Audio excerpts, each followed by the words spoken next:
On today's episode, aliens walk amongst us, and they are dreamy. We watched I Am Number 4 today on Nothing Movies.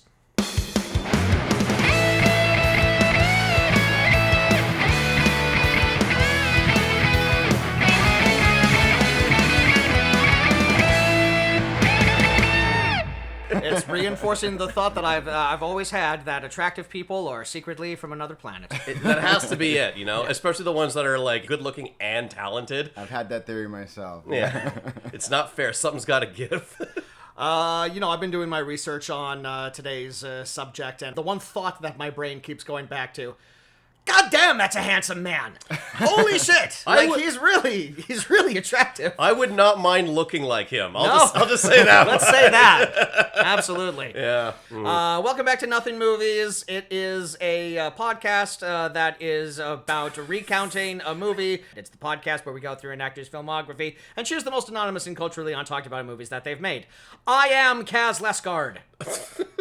I am number 1, Jameson Rafter. Oh, I see. Yeah, there we go. How do you like that? Throwing the gauntlet down now. Well, number 1 in your hearts. Yeah. Well, look, according to this story, number 1 doesn't last very long. I was about to say the same thing. I was going to say, based on how the movie goes, I'll take number 3 and play it a little safer. And, some might say the survivors envy the dead. You can just go ahead and throw me all the way down the list. I'll be number 11. Thanks, you know, and then the fucking Mogladorians won't even have me on the radar. I'll be fucking out of town. Mark me down as number 69, baby. 69's not the cool number anymore. Now it's all about the 6-7. Oh, yeah, there you go. Even though absolutely no one knows what that means. Yeah. Even the kids who presume to know what it means don't know what it means. No one's having babies anymore. We have a guest today, don't we, We Kaz? do have a guest. Hi. Today we're talking about the career of the out-of-this-world handsome Timothy Olyphant.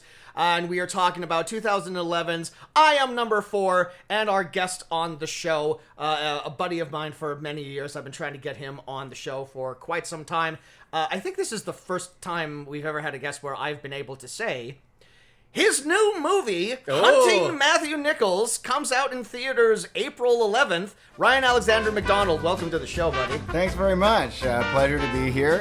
Big fan. Your show's very funny. And I love listening to you guys rip these movies apart. And or in some case, praise them. And that won't be necessary this go around. Yeah, that's okay. There's not a lot of nice things to say about this one, except for that, the cast is...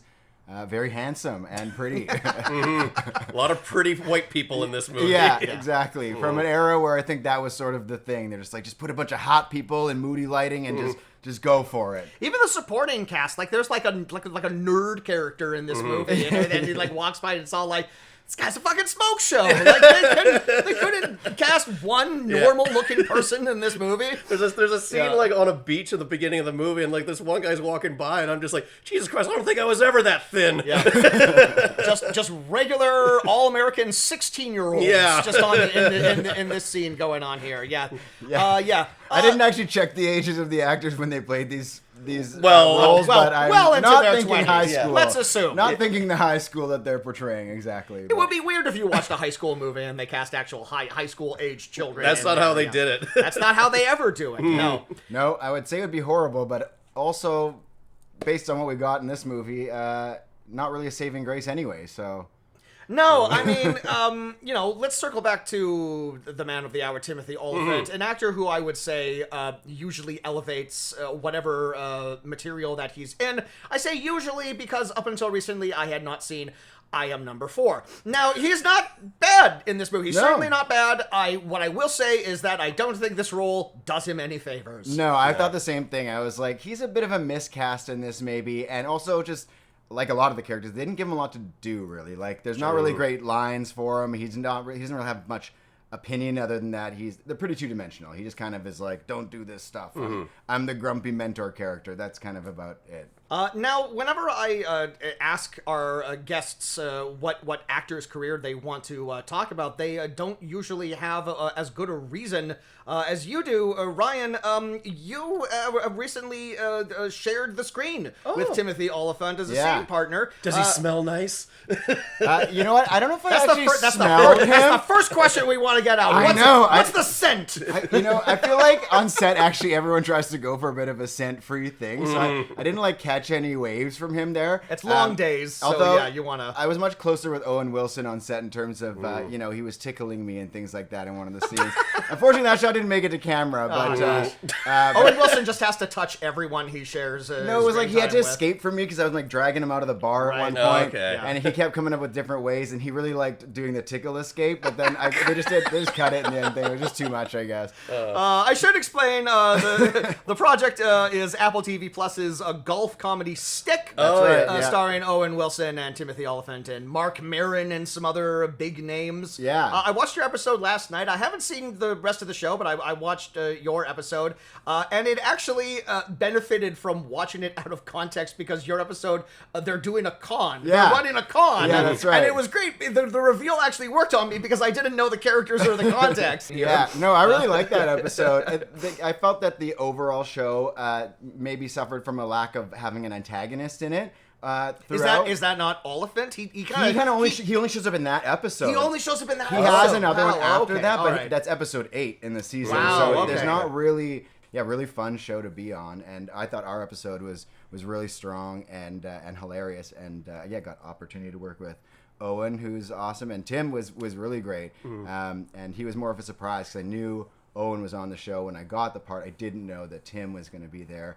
And I've been watching him for years. Like Deadwood was one of the first big HBO blow-up shows, and one of the greatest dramas that HBO ever yeah, put out. amazing show. Yeah, I even rewatched the first episode getting ready for this just because I hadn't seen it in probably 10, 15 years or something. And so.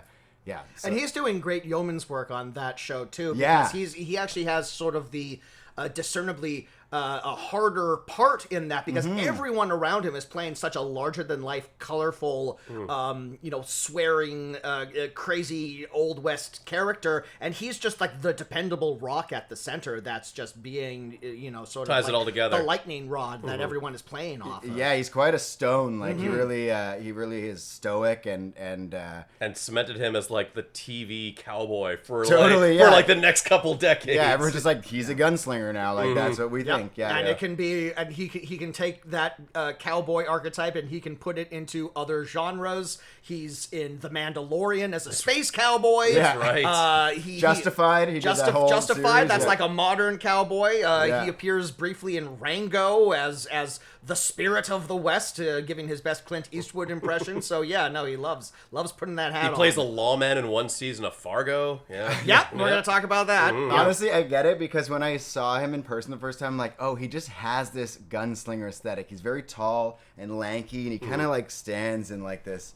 Yeah, like this almost like snaky, but like a sexy snake kind of way. He's just like devilishly handsome. And he's starting to play. He's now famous enough that he's starting to play off his own public perception of who Timothy Olyphant is. I'm thinking specifically of the one episode he did of The Good Place, where he plays himself. An actor playing themselves, but it's playing sort of like a heightened version of themselves, where they're a little more egotistical, a little more silly. Yeah, I honestly love when actors do that. It's so funny. Oh yeah, It often leads never a bad time. It often leads to some of their best performances.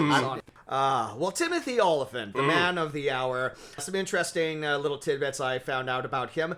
He is a descendant of the esteemed Vanderbilt family. Oh, I didn't know that. Yes, okay. He is his paternal fourth Nepo baby. to an extreme degree. Yes, his paternal fourth great-grandfather was patriarch Cornelius Vanderbilt. Oh, that's a rich name if I ever heard. Look, anyone who does, most people have no idea who the Vanderbilts, so they just know that they be rich. They have the money. But yeah, he's a member of that family, which makes him a third cousin of newscaster Anderson Cooper. Oh, interesting. Oh, the gray hair. Yeah, that's a big tell. big smile, gray hair. We get it. Yeah, I can see the resemblance. He went to high school at Bayer High in Modesto, California, where he was classmates with Jeremy Renner. Oh. He swam competitively and was a finalist at the 1986 Nationals in the 200 meter. This I did know. He actually talked about swimming a lot on set because he had a little private access to the pool at UBC. The swim team let him in there because he's one of their own. Yeah, well, you got to keep that physique up when you're a handsome celebrity. Yeah. Yeah, God, he's just... I mean, obviously he has aged, but you look at him, like, at the beginning of his career. I wouldn't mind aging like that. Yes! Yeah, exactly. You look at him at the beginning of his career, and you look at him now, and it's just like, he's like Keanu Reeves level of, like, dude, barely anything has happened to you. Yeah. So, yeah, he must, he must keep doing laps. Yeah. And he's actually awesome. He would hang out on set the whole time, too, and just, like, watch the monitors or always engaging other actors and bringing them in. Just like really chill, like nice guy. No, that's delightful. Yeah. Sometimes we cover people who have a bit of a history. It's nice to cover someone who genuinely just seems to be a lovely guy. You know, Timothy Olyphant just seems like such a chill dude. Like every episode that he's ever appeared on for the Conan O'Brien podcast are some of the funniest episodes because he just has such a laid back attitude about himself, so no ego, but also just about like acting in general. Like it's sort of like he kind of just fell into it thinking like, oh, I can do that. I can hit my mark. He's also, you want me to say this? Sure, why not? He's also like genuinely best friends with Conan. Yeah. Like they have like a long friendship. Speaking to that, one of the things that was really interesting to watch on set is he was doing one of the scenes with Peter Dagger, who plays the young kid on the show, Santi, and he told him at one point, he's like, look, why don't we do this scene? Just feed me the line. I'm going to feed it back to you. And we'll just go back and forth a couple times. And Peter's like, oh, like Sanford Meisner? And so they would do that in the takes. And for some reason, I was like, you can do that when you're acting in a scene? I don't know why I never thought about just taking it back like that. I mean, we do it in theater rehearsal. But when you're actually filming a scene, I don't know why. Like, obviously, if there's a mess up, I would take it back. But I never thought of just like doing that with the actor, because of course they can just cut it together however they want after. Well, it's a lot easier to do now that nothing is filmed on film. Exactly. Yeah. You got disposable footage. Yeah, absolutely. You can get a lot more improvisational But yeah, it was cool that he was just so chill to do that with him and help him like get better scenes. And he seems like a fun guy to have on set. So he went to the University of Southern California. He graduated in 1990, and he graduated in the same class as both Will Ferrell and Macy Gray. Oh. Whoa. All three of them got bachelors in arts. I think this is a fun little footnote. Olyphant got his degree in fine arts. Will Ferrell got his in sports information. And Macy Gray, of course, naturally got her degree in screenwriting, the thing we all associate her with. Interesting. She probably gave notes on the first Spider-Man movie. That's right. Well, she wasn't even supposed to record that song, apparently, either. That was the whole thing. She wrote that for someone else who didn't show up to the recording, and they're like, do you want to take a shot at it? Really? Yeah. Her most iconic... Yes. I would say her only iconic... Her hit. Sorry, Macy, but it is true. I try to write the script, but I can't. Try to write a song, but they don't show up. Now I gotta sing it. Goddamn. The story structure, it's clear. My plot falls apart when you are not here. All right. Now we need a Macy Gray biopic. Let's get it going, Macy. We want to know how this whole thing works. How did it all go wrong? All right. Let us know. Get in touch with us and let us know what you think of what we just did. Let's get Macy on the show. She's the next guest. I'm sure she's doing fine. So he started his career as a stand-up comedian, hitting a lot of the same circuits as Sarah Silverman, Louis C.K., and David Chappelle. Why did I say David Chappelle? I don't know. That was more formal. David. Does it go by David Chappelle? Exactly. Yeah, you know what? That's what I refer to him. He's in his elder years now. So Well, no, I refer to him as David because I'm upset with him. So if I were to say something, I'd be all like, David, like a stern parent. Let's talk about some of the things you've been saying lately. 1996, he originated the lead role in David Sedaris' one-man play, The Sandland Diaries, in its first off-Broadway production. So he was the first one to ever do that. A very famous David Sedaris play that famously David Sedaris kind of hates, and he doesn't want to, he wonders why out of all of the things that I've come up with, why is this the most successful? I didn't know he hated that. That's funny. I don't know. Hate might be a strong word, but he's befuddled by the fact that is what became successful. Right. Very Verhoeven-esque. What does Verhoeven hate? I don't know if he hates RoboCop, but he kind of made that as sort of like... I remember hearing that too. Yeah, like he's like, oh, you just want like all these dumb schlocky action movies? Well, I'll make one, and it's like one of the greatest iconic action movies If that of was the his era. attempt to make a dumb schlocky action movie, he failed miserably because that movie's deep as fuck. It's great, yeah. He's like, I couldn't help it. Put too much depth Oh, in there's it. too much subtext! Oh, no! No, you dumb Americans, I'm making fun of you in your movies. Fine, I'll make a dumb space opera about, like, bugs and shooting them with guns. Ah, it's a commentary on fascism! Damn it! Damn it, I can't stop making great Damn film! my talent! So his debut film, this is interesting, I didn't know this, his first role on film was 1996's The First Wives Club. Classic chick flick, Bette Midler, Goldie Hawn, Diane Keaton. You could hear a pin drop when you said that.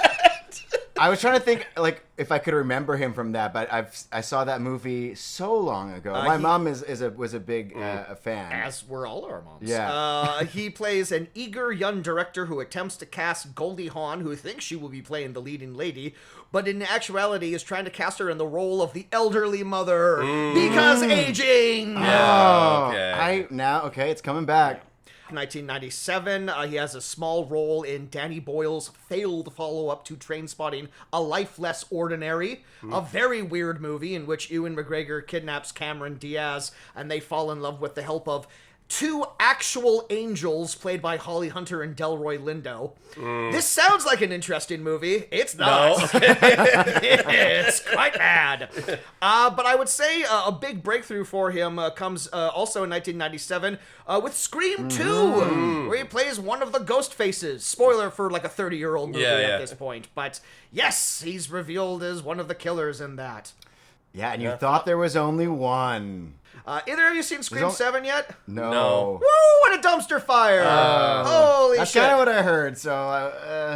Yeah, mild spoilers for Scream 7 to anyone listening. The killers are revealed to be... There's a little something like that in this movie, to be honest. With the conspiracy guy? With the conspiracy guy, Yeah. Exactly, yeah. Who's never actually a character, but we'll get into it. But is weirdly a vital part of this movie, yeah. Okay, so 1999, he's in the cult New Year's Eve film Go.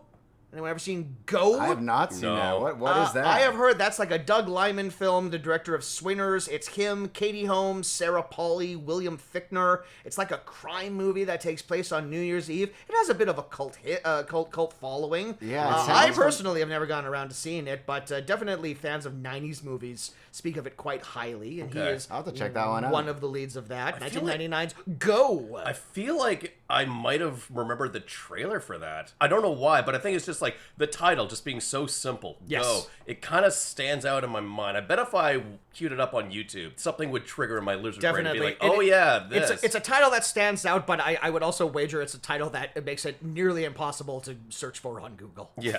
Go movie! Yeah. Movie Go! In 2000, he appears as a detective in Gone in 60 Seconds. The Nick Cage movie. And I have to imagine that him being in that led to a role that he ended up not taking, but I feel like this is a very interesting sliding doors type what-if situation. Speaking of sliding doors, I should close my patio door. Hey, that's perfect. Well, it's already in the background. All right, now, I'll do it there at you the go. break. But he was originally supposed to play the role of Dominic Toretto Whoa, in what? The Fast and the No Furious. way, that's Can crazy. you imagine I cannot, a world? actually. I guarantee it would not have turned into the multi-film franchise that it has now. No, and I mean, I prefer him as an actor, I think, overall, but I just cannot imagine him playing that part. Like, that's literally the only thing I like recognize Vin Diesel for now. Like, you know, I mean, course. we've seen him in other things, Yeah. of course, like Yeah. Pitch Black and all those, but And- still, like, yeah, great. I think that would have been like a gross miscasting. Like a role like that, and to carry on like that sort of action-heavy macho franchise, he needed to pack on some muscle. Yeah, well, the franchise would have ended with Tokyo Drift. Like, it just would have stopped there. Yeah. They wouldn't have reignited the franchise or whatever, because largely Vin Diesel was the one who spearheaded bringing the franchise back and trying to. Pardon the pun, he's a little driven to keep that franchise going, and I have to imagine Timothy would have been like, I don't need any more of this. 2001, he is in the Mark Wahlberg film Rockstar. Oh, fuck, I don't remember that. I like his character name here. I made note of the fact that his character is named Rob Malcolm Blood Pollution Guitarist. Oh, okay, Blood Pollution. That's like a pretty sick band name. Yeah, I can get behind that. 2003, he's in the wacky Stephen King adaptation Dreamcatcher. Oh, yeah, that was so weird. That's a classic, so bad it's good movie.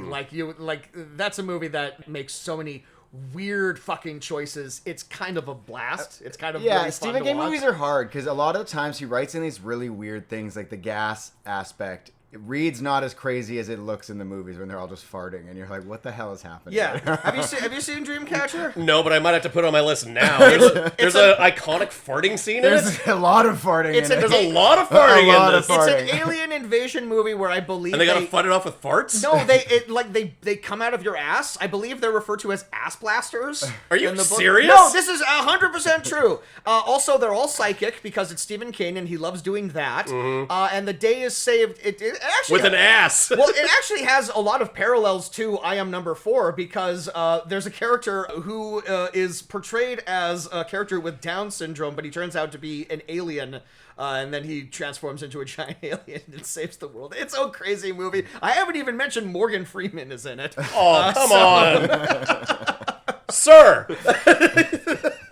2004, he's in the comedy The Girl Next Door, who I believe he's playing Alicia Cuthbert's pimp. Okay. She plays like a call girl, falls in love with Emil Hirsch, and it's like a teen sex comedy or whatever. I remember this movie. I remember, yeah. That's from like everyone had a crush on Alicia Cuthbert. That's true. I was going to say that's the like the classic era of all Canadians. I think. I know, right? Anyway, yeah. She was our queen. You remember when they like released DVDs, but they would release like the Too Hot for Theaters edition? Unrated. Yeah, this was like the big era. I remember The Girl Next Door was one of those. Like they released the DVD, but then they had like a cardboard slip cover that like covered most of Alicia Cuthbert's body. It's all like, you won't believe what happens in this movie. But 2004, appropriately, is also when Deadwood begins, which ran from 2004 to 2006. Many people bemoan the fact that it didn't get a proper send-off until years later when the movie came out. It was kind of sort of canceled abruptly. 3 seasons, right? Yeah, HBO had a bad habit at the beginning. I guess they were just biting just off canceling all their good stuff. Yeah. I think it's just a budgetary thing. They just didn't have the viewership yet, and they make these big expensive shows. Like Carnival as well, another one that was excellent, and then just cut short at 2 seasons. Yeah. 2006, 2007. I thought this was interesting. He is in back-to-back films with Kevin Smith. Neither of them are Kevin Smith movies. Cop Out and the other one that he did. No, Cop Out is a Kevin Smith movie. Okay. Believe it or not. No, 2006, he's in the romantic comedy Catch and Release, where he's romancing Jennifer Garner, and Kevin Smith plays their buddy. Where he's acting. Kevin Smith is just acting in that movie. Yeah. Oh, weird. Something I that remember he did that. He briefly flirted with that for a while, and now he's just all like, yeah, I don't do that anymore. Yeah. But then in 2007, he also played the villain in Live Free or Die Hard. That's right, the hacker. The cyber hacker who amazingly looks like Timothy Olyphant. And okay, Die Hard, I guess. Famously, that's the one where John McClane says, "Yippee-ki-yay, motherfucker, the fucker is drowned out by a gun muzzle," because they wanted it to be PG-13. Which is not how you do Die Hard. That's not how you do Die Hard. But it doesn't... That's not dying hard enough. No. Yeah. He does kill a helicopter with a car, though, so... Yeah. It's a fine action movie on its own. They just shouldn't have made it a Die Hard sequel. Well, the thing about Die Hard sequels is that all of them are scripts from movies that weren't originally supposed to be Die Hard sequels. Like Die Hard 2 was just like Abandoned Bonds. Was just an action movie set in an airport, and they said, "What if we made this a John McClane movie?" Die Hard with a Vengeance was a screenplay called Simon Says, and they kept basically all of it, except it's all like, "What if we made it Die Hard?" And I think so. I guess it's just like a spiritual successor to Die Hard in that sense. And Live Free or Die Hard was also just like a spec script of like, what if there were like cyber terrorists and they were all like John McClane? That makes perfect sense. And that was of the era when everyone was a cyber terrorist. That was big. That was big for a couple of years there. It was like, what if they utilized technology for evil? To turn it against us. What if there was and someone we really listened to that message, and everything's fine now. Yep, definitely. We don't need to worry about anything ever again. They weren't trying to warn us. Yeah, good job. Yeah. So 2007 is a big year because it's him coming off of Deadwood, and it is this is the time when Hollywood is saying, is Timothy Olyphant a movie star? Can he open a movie? And 2007 is when he gets his first lead role in a movie, the adaptation of the video game Hitman. Right, yeah. Which is definitely a movie. It definitely came out. I don't know. It definitely existed. I actually never saw. I never played the games either. For some Games reason, are fun, they just but never appealed I've to me never more. heard of. I don't think I've ever met anyone who's seen the Hitman movie. I saw it years ago. I saw it like when it came out, and I couldn't tell you a single thing. He's a hitman. He kills some people. I can tell you that much. So I'll just kind of speed through the rest of his career here. 2009, he's in the pretty good thriller A Perfect Getaway. With Mila Jovovich. That's a kind of a fun movie. He has a 15-episode arc on the TV show Damages. 2010, he is in the remake of the George A. Romero horror film The Crazies. Also from 2010 to 2015, we get Justified. Okay, I've never seen Justified, but arguably that is sort of like his biggest calling card. That's a show that people really like. Yeah, I quite liked it. I don't think I've watched the whole thing. Is it still on? I don't. They keep bringing it Yeah, back with that's like the thing, little yeah. mini-series. Yeah, okay. that's where I kind of fell off because Yeah. I think I watched the first 4 seasons or something, and then they kept doing. And then these, like, they big had breaks. a movie in 19, and then in 2023 they had Justified City Primeval, That's- which I think was right, like yeah. a 10-episode thing or whatever. Okay. Yeah, so he'll probably be doing Justified for the rest of his career. I have to Yeah. imagine. It's one of those coats that he'll slip back on every once in a while. It sounds like just one of those shows where it's like Noah Hawley doing the Fargo show. Technically, it's not over. It hasn't been canceled. They're just Right. not making new seasons of it yet. Yeah, I mean, I think it's a good role for him because it sort of mixes those two worlds of super handsome, charming guy and gunslinger because he gets to kind of do both in there. It's a little less serious than Deadwood and more fun, but yeah, I do find that when I was watching it, I started to feel close to the end of the seasons. You just start to get to like any show where the plots are feeling a bit recycled. Yeah, They it's getting a little- they it's- keep bringing it's back Walton falling back, Goggins yeah. because he's awesome. Why but not? Like, yeah, exactly. Yeah. It's like you're gonna bring You him can back. drop a little Goggins in there. Why not? Throw a Yeah, little they Goggins. keep into trying to that. put in new bad guys, but they're never quite as cool as him, and so they're like, bring him back again. Do they do the thing where he's like is like the bad guy in the first couple of seasons, and then when they bring him back, he's almost like an ally? Ford bad Yes, guy. yeah. I don't That- like They that. actually, it's almost kind of like that the whole time, though, to be honest with him, okay. because they're like He's an old- anti-hero. Well, the whole thing with his character in that show, with Tim's character in the show, is that he's from like the I forget what the name of the place is, but he's like from the woods, like from the sticks, you know, like he's he's like a country boy too, so he like gets it, you know, like he gets. He's these a rural people. cowboy. Yeah, the yeah. Ozarks. No, they have the haulers, they call it. Oh, He's okay, from the Haul- haulers, Yeah, he's from the yes. haulers. Right. And so him and Boyd go way. It's Walton Goggins' character. They go way back, and so he kind of like knows these criminal guys on like a different. And he's also. You know, that's called Justify because he shoots people all the time. He has to justify his shootings. So he's a bit of a, wild card. So, yeah. So they kind of, there's times where they help each other. And then there's times they're like, he's like, damn it, Boyd Crowder, you foiled me again. I thought I could trust you. You found a good reason to shoot this He guy. takes his Yeah. hat off and he throws it down on the ground. Oh, I'll get you Justified! Darn it.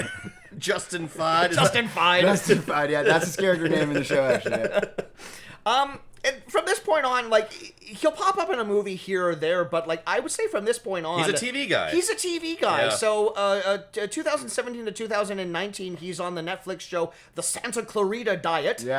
Where he's trying to stop his wife, Drew Barrymore, from eating all those people. Yeah, she's a zombie. Yeah. A zombie, or like a cannibal, or... No, she's a zombie. She's a zombie. She's a Okay, zombie. all right. I actually hadn't seen that show, so I watched the first episode to sort of familiarize myself with it. And yeah, she's a full-on... Kind of reminds me of a comic I read called Pieces for Mom, where their kids are trying to take care of like their mom who's a zombie and needs to eat things, and yeah, she gets sick and becomes a zombie, and they basically have to adjust to this new life where she's eating people. But that lasted for 3 seasons, so, like a good little chunk of Netflix show. Rare for a Netflix show. Actually, I abruptly stopped watching the first episode because they play realtors in the show, and for some reason they pronounce it realtor. Oh. And That's how we do it in Santa Clarita. I was like, what is happening? And I had to go. I went on the internet and I was like, because they both did it. And I was like, gaslighting yourself. yeah, I was like, do people in America say it like this? I had to immediately go touch grass. No, I went on, and there's this whole thing, and then apparently there's a scene later in the show where Joel McHale comes on and makes fun of them for saying it that way, and they defend it. And so I was looking at this, and then apparently it goes all the way back to Justified, and Tim Olyphant plays. He's interrogating the husband at one point, and he asks him, is it realtor or realtor? But he says real for both of them. He adds this little thing. It's just one of the. So I think they did a throwback in Santa Clarita to that question. Or that's just one of those words that, for whatever reason, Timothy Olyphant. That's how Timothy Olyphant pronounces I wondered that that word. myself. He's not sure himself, so Yeah, he keeps trying to drop it into all of his projects. I know. I wondered if it was a thing that he did, or maybe in that case it was the character. Like, let's 'cause he's from crowdsource the answer to Hollywood. this. Like, Yeah, what do you think of this writers And of how do Santa you say Clarita Diet? realtor, All right, realtor? writers of The Office, what do you think? So I will mention, because from this point on, it basically is like nothing but TV for him. But I will mention he did have a brief role in Quentin Tarantino's Once Upon a Time in Hollywood, playing a real actor, James Stacey. He's in the TV show that Leonardo DiCaprio plays the villain of. He's very cool in that scene. From there on, he pops up in both The Mandalorian and the Book of Boba Fett as Cobb Vanth. The Space Cowboy. He's in season 4 of Fargo, the Chris Rock season. And I didn't know this. He is in 2 episodes. He's in a 2-part season 33 episode of The Simpsons, which is a 2-part Fargo parody called A Serious Flanders, where he voices Sheriff Flanders, which is not a thing I knew existed, and I've been meaning to check that out. Wow, because, I want to see that anything too. past season 30, I haven't found the time to circle back and watch The Simpsons. Anything past season 11, I really haven't put eyes on. But Yeah. I think it's one of those outlier seasons where, like, people said, have you checked out Simpsons lately? They're getting weirdly experimental. It and feels it's like every 3 years they're all like, no, The Simpsons is good again, guys. Yeah, it's fun now. It's like, don't care. Yeah, it's too much to ask of me right now. Yeah. It It hurts to watch this.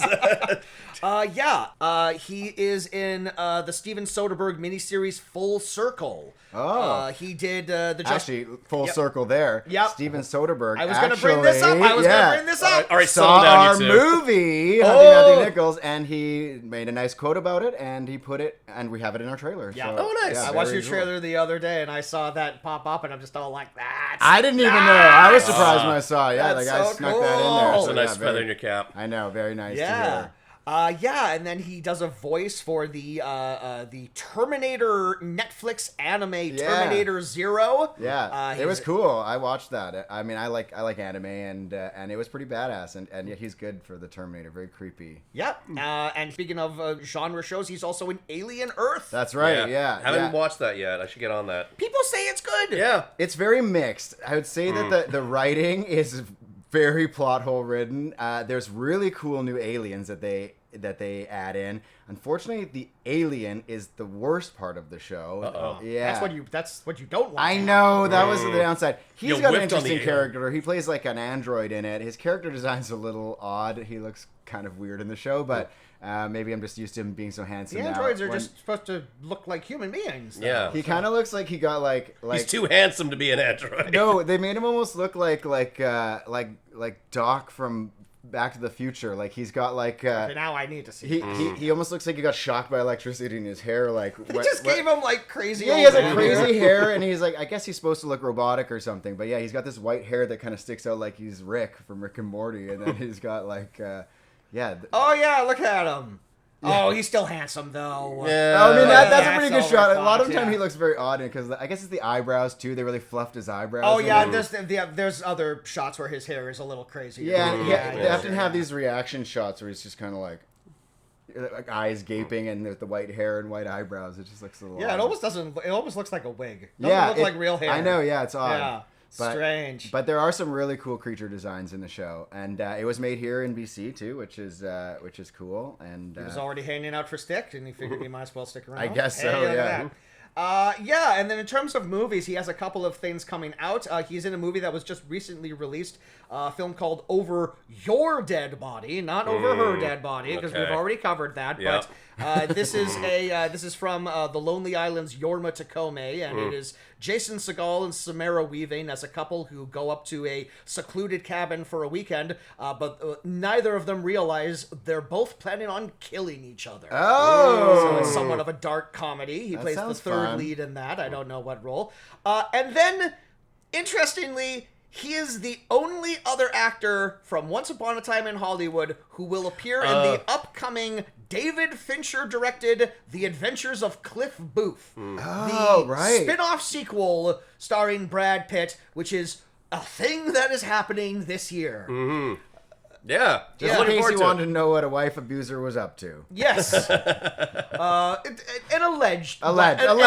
Hey, maybe we'll find out he didn't do it. An alleged wife murderer. Oh, right. Yes, oh, my God. Indeed. Yeah, of course. Yeah, Tarantino wrote all the episodes, right? Or he wrote this movie? It's a movie. Yes. Yeah, he wrote this movie. He handed it off to another director, which he said he's going to start doing. He's going to retire from filmmaking. Yeah, when he makes his 10th movie, but he's already trying to find ways around that because he wrote himself into a fucking corner by claiming that he was going to do that, and now he's all like, "Oh God, I got all these ideas." Yeah, I don't know why he would do that. He said recently that he's producing a British stage farce. Like he wrote like an upstairs downstairs type play that he's producing in Britain, and it's just all like, Quentin, if you're going to make the 10th movie, just make the 10th movie, because the longer you stick around and talk bullshit on your podcast, the less people are going to want to have anything to do with you. Well, I know, he keeps saying things that are... He's already burning some bridges. I know, I was such a big Tarantino fan growing up, and lately I've been like, dude, you're saying some things that are making me not like you very much. The guy's always been a bit of an asshole, so, like, I kind of just, like, hand wave it away. But, like, people are not going to put up with that bullshit of his for much longer. Yeah. But, like, David Fincher, he's made many films with Brad Pitt, and they've been trying to get a project off the ground for like 10 years now, and like lots of things have fallen through. David Fincher has said yes to a lot of weird things just because he wants to work with Brad Pitt again. David Fincher almost directed World War Z 2. Before that movie fell apart and didn't exist anymore, just because he wants to work with Brad again. So if Quentin was the bridge that made them come together again, I guess we'll take it. But it's weird that it's happening, and it's weird that it's going to Netflix. Hey, dude writes good dialogue. Yeah. I'll say that. I mean, some of my favorite scenes in all of cinema were written by Quentin Tarantino. Tarantino's one of my favorite screenwriters, and David Fincher's one of my favorite directors. So there we go. I'm sold. I'll see it. The two tastes together, it has to. It has to work. It has to be the peanut butter and jelly of films. Mm-hmm. Well, we hope. Anyway, that's Mr. Olyphant, and why don't we take a little break? And when we come back, I'm gonna close that door. And when we come back, we'll talk about some Twilight knockoff bullshit. Mm-hmm. Yeah, can't wait.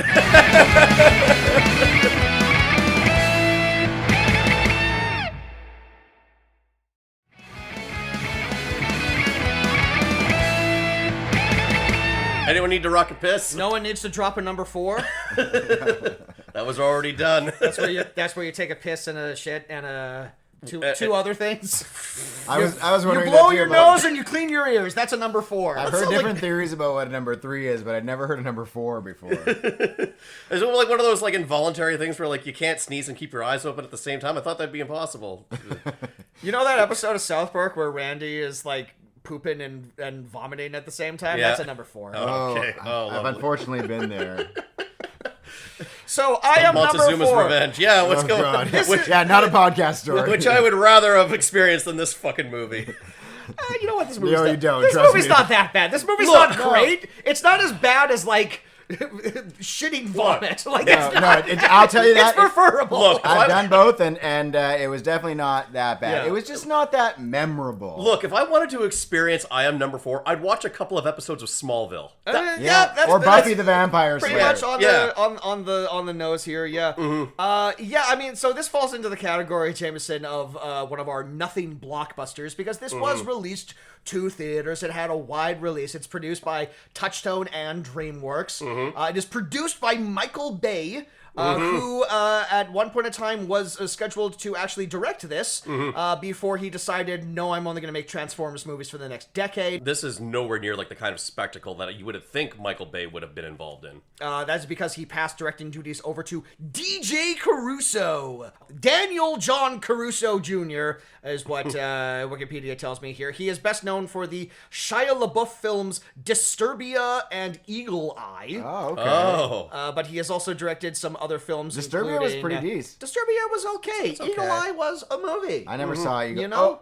Wait, which one was Eagle Eye? What was that about? Eagle Eye, there's an evil AI who's voiced by Julianne Moore, and it's making him do stuff. And he's on the run, and he's on a bus shelter poster.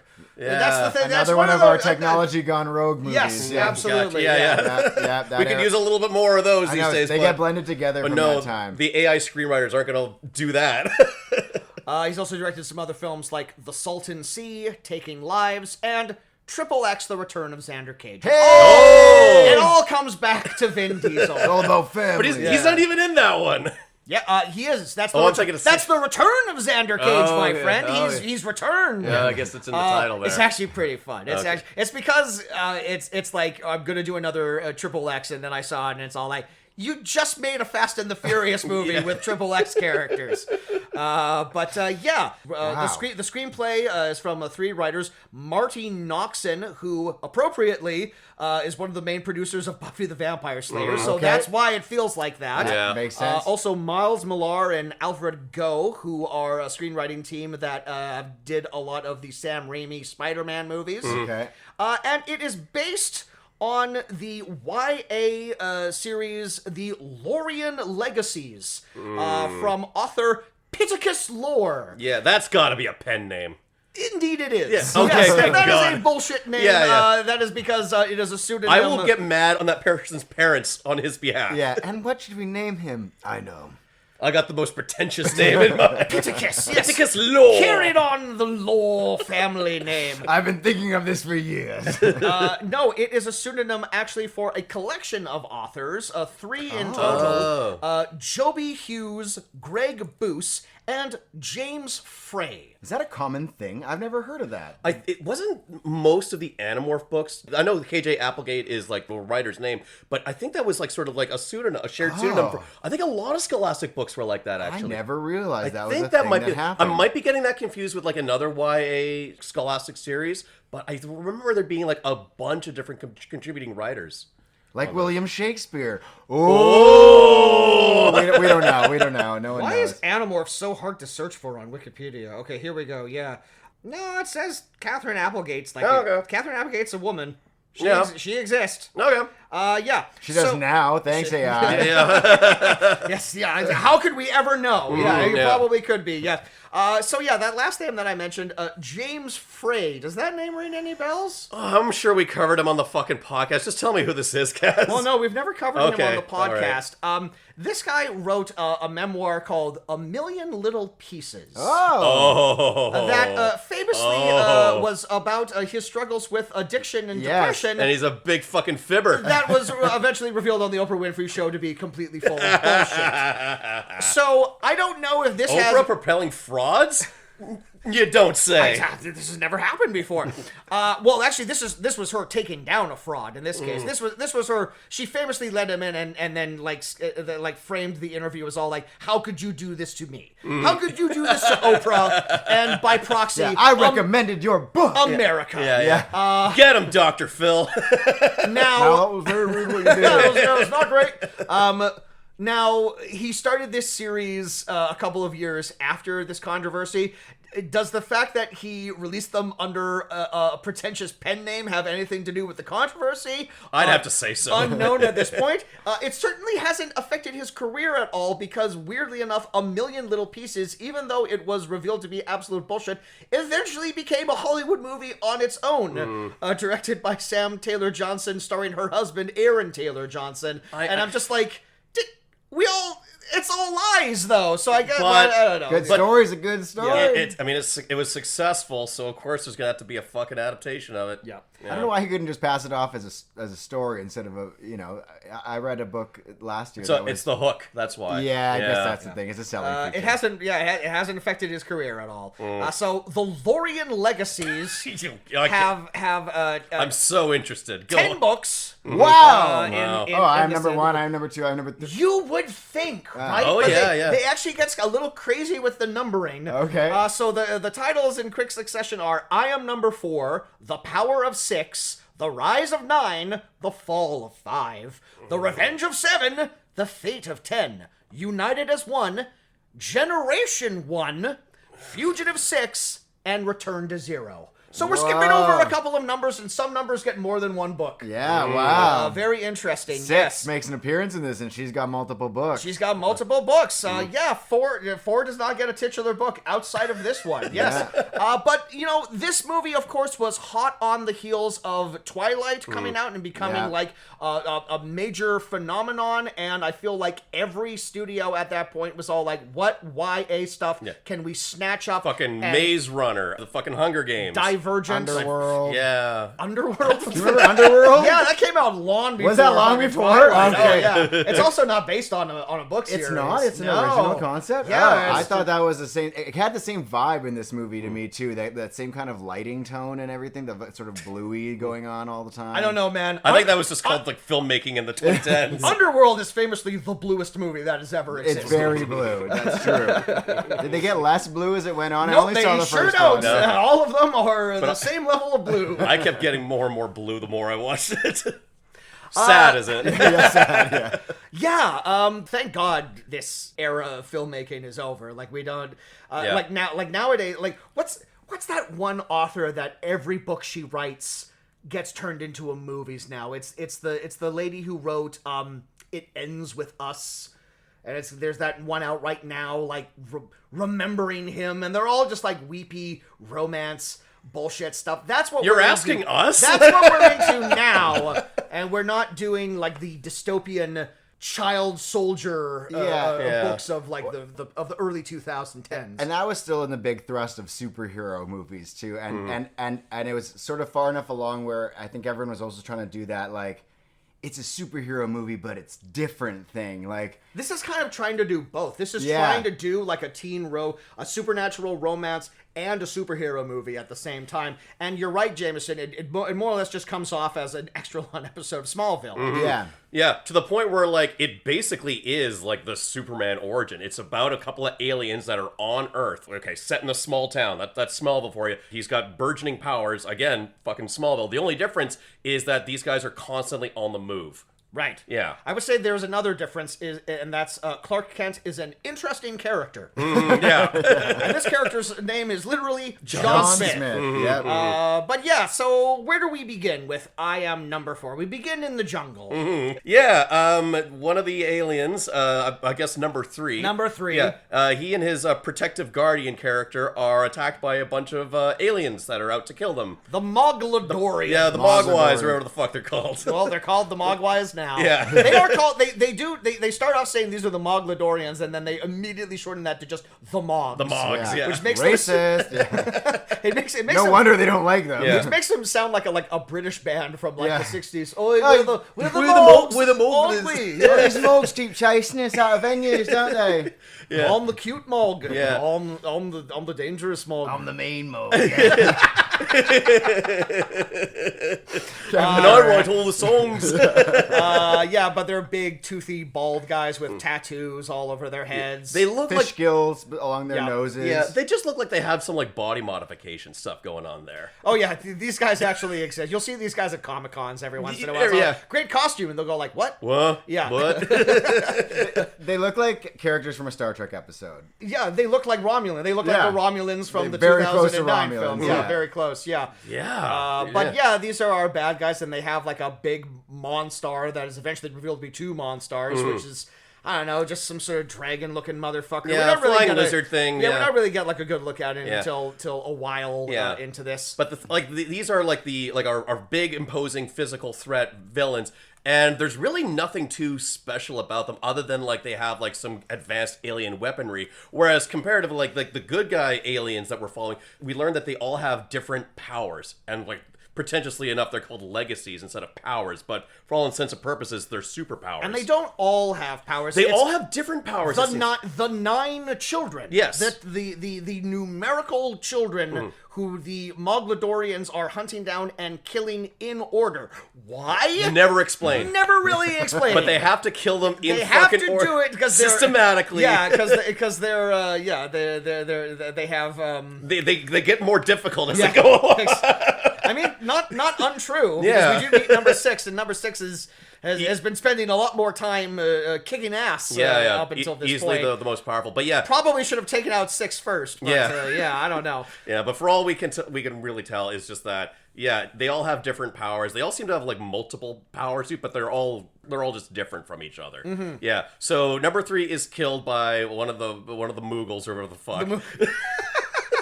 Well, I should say One of them mugs. One of them mugs. The Mogladorian commander is played by Canadian actor Kevin Durand, and I'm just gonna say MVP of the movie. He's great. Yeah. He's really good. I honestly love Kevin Durand. He's awesome. He's having fun for a long time. When he was in Lost, he was so great. Oh yeah, and he's just this massive dude who always plays these kind of like meathead, like mean guys, and he's just great. He played the Blob in the X-Men movies. He's great in Abigail. He's famously real life best friends with Russell Crowe. They're like drinking buddies. I can see that. That's cute. It's him and Steve from American Dad. Or like Russell just a bunch Crowe. of rumble bears. Just a bunch of pals. just being like, whoa, together. I can see it, but he at least is sinking his teeth into this villain role. It is a shame that the movie doesn't actually give him a name. He's only credited. Oh, right. He's only credited as Mogladorian Commander, even though in the book his name is Citrakis Ra. So it's all like, they could have dropped that at some point. That's pretty dope. Maybe all the actors with their prosthetic teeth couldn't pronounce that. That's true. Yeah.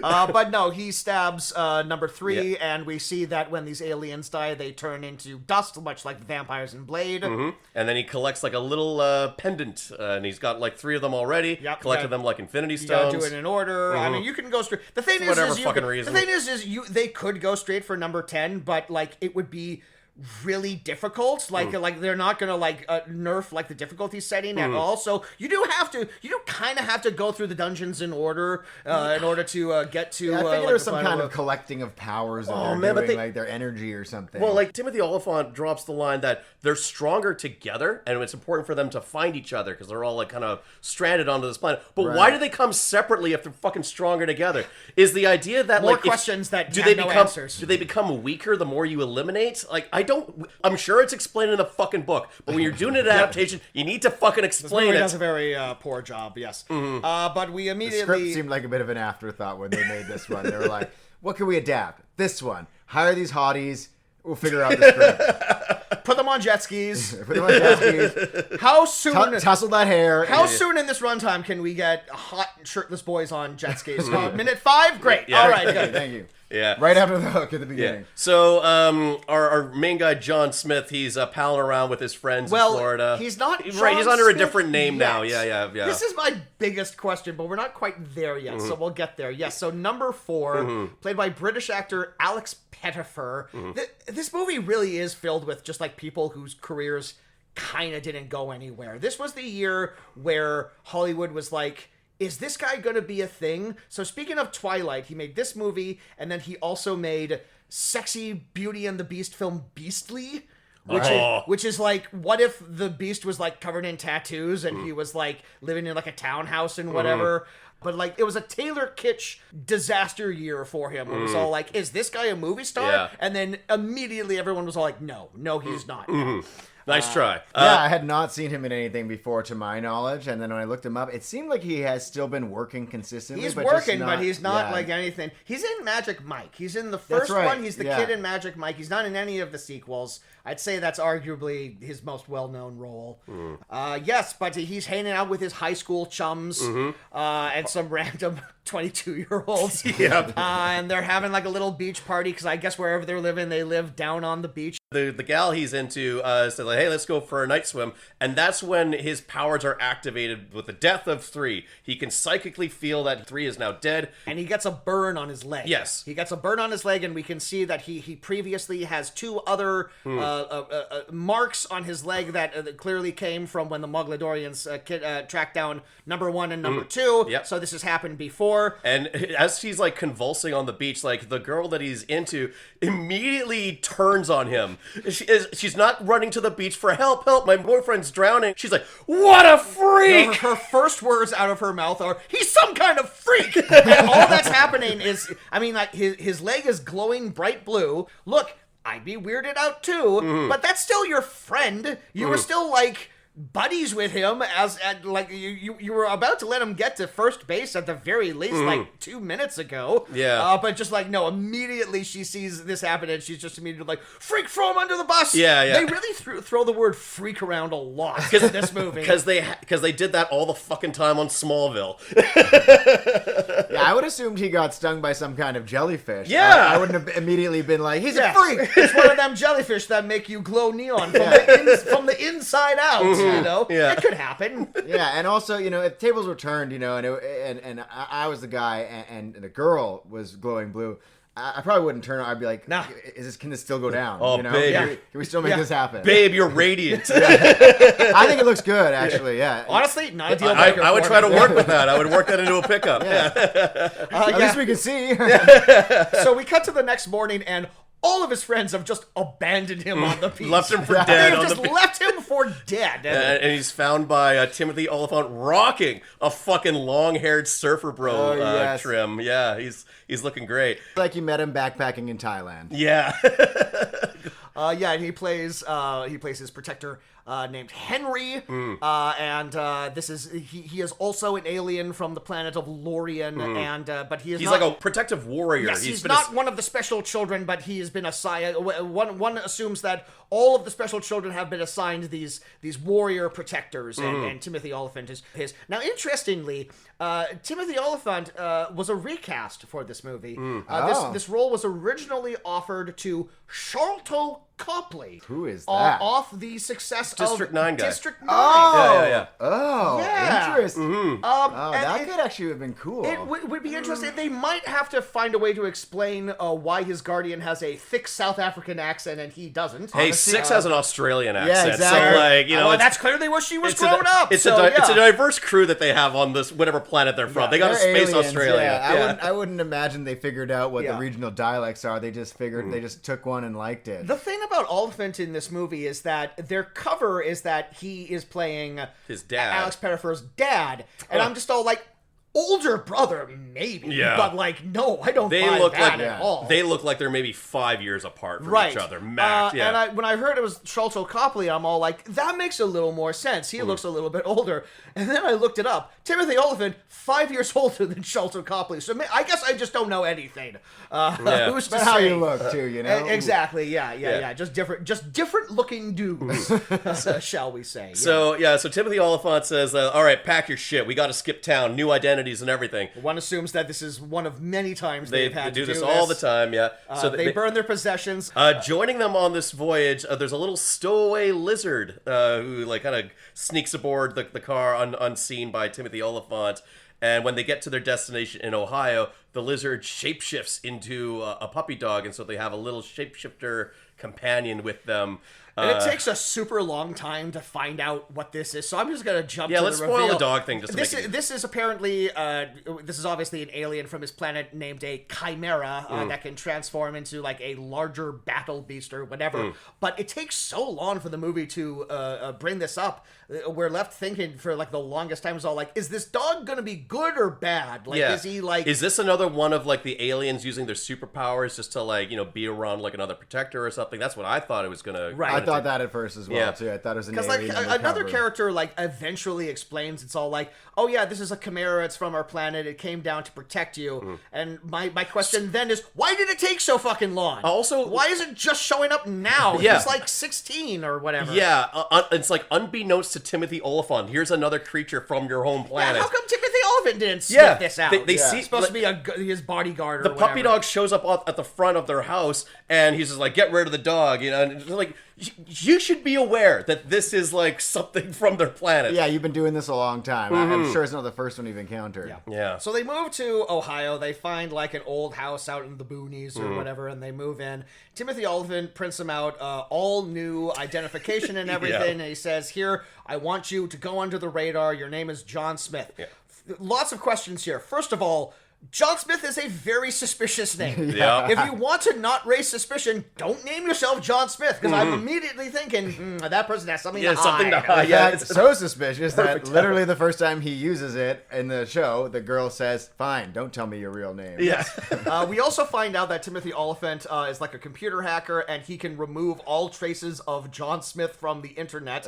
Alien technology. It's got to be that. But eventually they come across this one website where they can't do that. Didn't you see Die Hard? He learned his skills. That's right. He transferred those skills over. But here's the biggest question I have with this movie. So Timothy Olyphant's all like, "Here, your new name is John Smith. Here's your new ID." And then in like the very next scene, when he runs out to grab the dog, Timothy Olyphant is immediately switched over to just referring to him as John. What was his name before? Does he have a name? Is his name literally number 4? I think it is. I think that they're just what a is- number. I They're, think- like on this planet, but You're assigned a number at birth. you're assigned a number at birth. Then what's Henry's actual? I'm assuming Henry is also a false name that he's using as a cover on Earth. You know what? Especially Do with- they have names? Did you see how they spell Yeah, Henry? with an I, so Yeah. it's With an very I. good. So every time, they pronounce it Henry, but every time I see it, I'm thinking his name is Henri. Yeah, Henri. Yeah. What this movie needed was at least an establishing opening of the life on the planet where, like, the bad aliens are wiping out the good aliens. Yes. And we can see Timothy Olyphant, he's, like, one of the guardian angels. And we see the kids, but they're, like, test tube babies. They're totally different because they're, like, living weapons or whatever. So, like, all the guardians grab one kid and then head into the escape shuttle. We needed something like that just to kind of cover our bases. Yeah. I feel like one of the problems this movie had was trying to borrow too many styles from different things, and which cost them maybe too much. I don't know what the budget for this film was, but it feels look like it up. they spent a lot on music that was really unnecessary. Oh yeah, the soundtrack for this movie is just like the peak of 2009 like All that- pop Yeah, culture. but All not the used for budget went- anything important. Like it's always like background music or like in the or like a first 5 transition. minutes, we get Kings of Leon, we get the Black Keys, and we get Rolling in the Deep. Yeah. All the money went towards getting that. I know. You could tell in the fight scenes because I mean the first scene where we see this creature, you can't really tell what's I was like, what is even happening here with that thing? It's like, what is the thing chasing them? And I kind of felt that way about a lot of the action throughout. Was it just felt a bit underwhelming? And same with our Moglidorians. Like they're chasing these superhero guys, but they didn't really seem to have much. Like they're literally just walking around like on foot. To get places. Not trying to blend in that well. No, he had to wear it with disguise one time, but even that like kind of neuters his power in a way. You're like, oh, these guys like literally are like worried about people noticing. Yeah. You know, it kind of makes them seem not that threatening. So its budget was $60 million. Wow. Its final U.S. gross was $55 million, but its close. gross worldwide was 149. So not terrible. No, I think people saw the maybe, movie. But considering that this was trying to start a franchise, it's a failure. yeah, and that's why there was not I Am Number 5 or whatever the hell the second book was. Yeah, or yeah. whatever. Timothy Olyphant prints out all this like fake ID stuff, and then 4 says like, I want to go to school. Says, no, stay under the radar. Why the fuck you print out all this information for him anyways? Just so he can have it or whatever. Yeah. But like John's all like, I can't stay in this house, and also, You're not my dad. Also, just shut he's up. a moody teen. Yeah. But also he rightfully points out that the Mogs track down number 3 in the jungle, so it's like I might as well go be surrounded by other people. And put their lives in yeah, danger. exactly. Yeah. Or they might have a harder time finding me Yeah. or whatever. But honestly, it'd just be boring to stay in the South because he doesn't appear to have Yeah. books or video games or anything like that. So Yeah. they don't really have any possessions. They moved into an abandoned house, and yet they have power. I don't quite understand that. Alien technology. Alien He technology. hacked it. He hacked it. He hacked into yeah. the power grid. He got into the grid. Yeah. So he goes to the local high school, and we quickly meet like our stereotype characters. We got the mean jock. What's his name? Mark. Yeah. Everyone has very generic names. Yeah. Mark, Sam. Sam the nerd. Sarah, the artsy, quiet girl We next know door. we know she's into photography because she has a camera around her neck and she has with those big beret. the big chunky beret. I don't like this character. I don't like her hobby of secretly photographing people and putting it all over her website without their consent. Her introduction is her getting in trouble because she has a website. What's the name of the town? Paradise. Paradise. Yeah. And so she has a website called Strangers in Paradise where she takes photos of people without their permission. And she's gotten in trouble because she posted a photo of her teacher picking his nose. This is a website that is filled with a candid photography of people who she did not ask. But she's a moody teen. It's one of these classic movie websites where it's either under-designed or, in this case, way over-designed. Yeah. This is a very elaborate website that this girl has. With scrolling pictures on the front page and everything. Yeah, I mean, she seems like she comes from like a well-adjusted and quite upper middle class family, so maybe she just like funded it herself. Sure, yeah. This roughly kind of feels like a middle class sort of town. Like there's not really anyone that seems to be on the skids. Except for Sam. Sam, but Sam has a rough family life, so of course he kind of lives in like a shack. Man, I was on my phone a lot during this movie, so like every once in a while when they dipped into Sam's backstory, I was like, oh, fuck, what's going on here? Okay, his real dad may have been abducted by aliens. He was looking into like the alien technology. We find out that he was actually in contact with the fucking good guy aliens somehow. Yeah, in classic screenwriting fashion, within like 5 minutes of appearing at this high school, John Smith will run into like the two most important people related to like his, like he will immediately befriend like the one person that actually has history with like his species of people and has how actually convenient. been very convenient. His logger's indeed. right beside him. But it was ordained. Mark is the football playing bully, and it's all like, I know everything about this character the second he walks onto screen. Of course, he has a past relationship with the artsy girl. With the artsy girl. Of course, his dad is the sheriff of the town. Of course, he's gonna be a fucking jock asshole. Of course, he's gonna like start antagonizing number 4, who's fucking jacked and like there's no way that these guys should be at odds. But I think he tries to recruit him to the football team at first. He tries to recruit him at the beginning, and he's not interested because he sees the way he treats Sam, and he gets his with respect. Yeah, with respect, kindness. And then he's friends with Sam, and then they start being mean to him too, and trying to prank him with. What was that in the locker? Ketchup? I think it was like a paintball. Just kind of a paint. Yeah, sort of like a paintball kind of type situation. Yeah. Very he almost nice, he grabs Mark and he almost lets loose that he has super strength alien powers, but then he calms down. Very Spider-Man. Yeah. I mean, it's incredibly Spider-Man. Like, they're picking on Sam later. They throw a football at his head, and they say, like, hey, new kid, throw the ball back. And, of course, he throws it too hard, and the jock goes flying into the... You've seen this movie before. Everything that happens is so predictable. Just lifted directly from fucking Smallville, I'm telling you. Yeah. And Spider-Man, and because Spider-Man. This is from the screenwriters of Spider-Man. So, yeah, exactly. Those 3 writers that formed the hybrid writer just said, what were your favorite things in all the recent movies? Yeah. And they just put it into a list. John Smith and Henry also have a mystery box. Oh, yeah. It goes nowhere. A plot point that's very easy to forget that I thought I would mention now because truly goes nowhere. Yeah. But we do see like this lingering shot of like this like jewel box that they have. that Henry is hiding in like a grandfather clock and the dog is noticing it, so we know that it's like special or whatever. Yeah. But yeah, jumping to the end, we never find out what the deal with this thing is. It's just like the bad guys don't steal it and they have to get it back. There's nothing but new it's that we important. Yeah. This will be important later. Yeah. We would have found out in Rise of 6. No, we probably had to wait till like book number the Fall of 9 or whatever. Fall of 9. Yeah, exactly. All will be revealed to you soon. We're gonna have to wait soon. so fucking long. They keep pulling this box out. It's like maybe next time. It's one. Remember that box from the first movie? No. Well, here it is. Here it is, the MacGuffin box. I'll explain it to you when you're older. So speaking of number 6, we do meet this character very early on, even though we don't find out until basically the end of the movie that this is another alien, another good guy. This alien. is the 6th alien child here.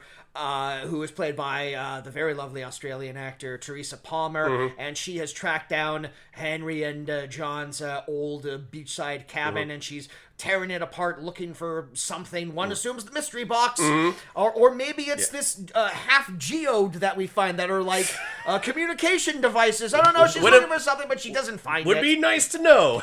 And she sets the house on fire, and she walks away in a Cool big guys explosion. don't look at explosions. Yeah. That kind of of subverts that trope in a fun way, where as she's walking away, she actually is way too close to it and is engulfed in the flames, but it's okay because she's an alien and she has force field powers. Yeah. So it actually doesn't bother her, and she continues to not look at the explosion because she's a cool guy. And then we don't see her again for like... She like never... for like another hour and a half into the movie. I actually watched that scene twice when I watched this movie because I was so confused as to what was happening. Because I was like, "Who is this character? What are they doing?" Character? And I backed up like because I introduce also her looked at my earlier? phone once or twice. And I was like, I must have missed something where we introed this character, or like what I know what she's looking for. And I went back and like, nope, still very confused. They must explain it later. Not quite. I mean, thank God she came back, because imagine if this was her only scene. I know. I actually probably would have forgotten it even happened. At some point in time. I would have loved it if like she kind of didn't show up again in the movie, but like she's always like sort of a presence. And at the end of the movie, when like Sam and number 4 are kind of driving off and leaving town, she's like pulling up on her motorcycle over a hill. She sees them and she just falls out, and we never find out who the fuck she is. She looks into the camera, and there would never be. She just goes, "Next time, baby," and then drives away. Yeah. See you in my book. Yeah. So in a scene that again is lifted directly from an episode of Smallville, 4's powers activate in the middle of health class or whatever, and his hands start glowing.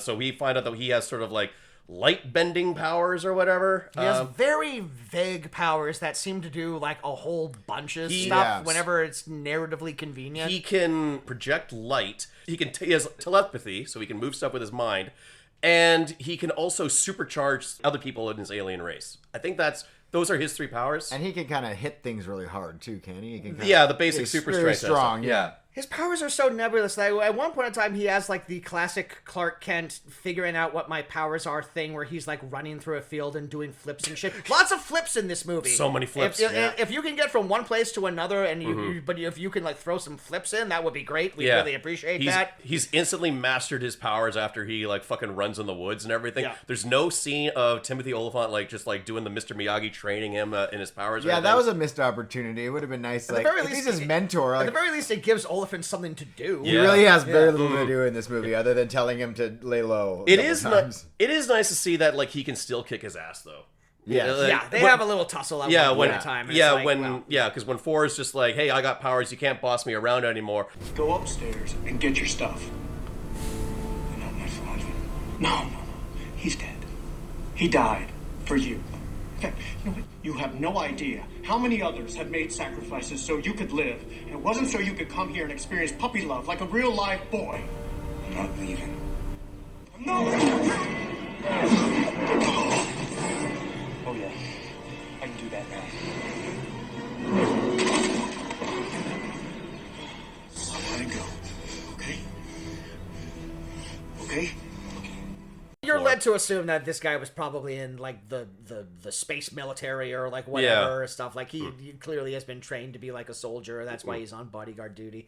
But John, at one point in time, he like picks up a rock. I thought this was really strange. He picks up a rock and he throws it into the atmosphere, and then like halfway through into the atmosphere, it like propels itself. Like midway through like the toss, it has escape velocity. Yeah, it has like It's like it's all like it engaged its thrusters. Yeah, phase 2. Yeah, it does. It engages its thrusters, and I'm all like, what was the deal with that? Yeah, but his hands glow blue, and Henry comes to school and he finds him in the janitor's locker or whatever, and he's all like, "It's fine, just breathe. You can control it. Don't worry about it. You have the gift.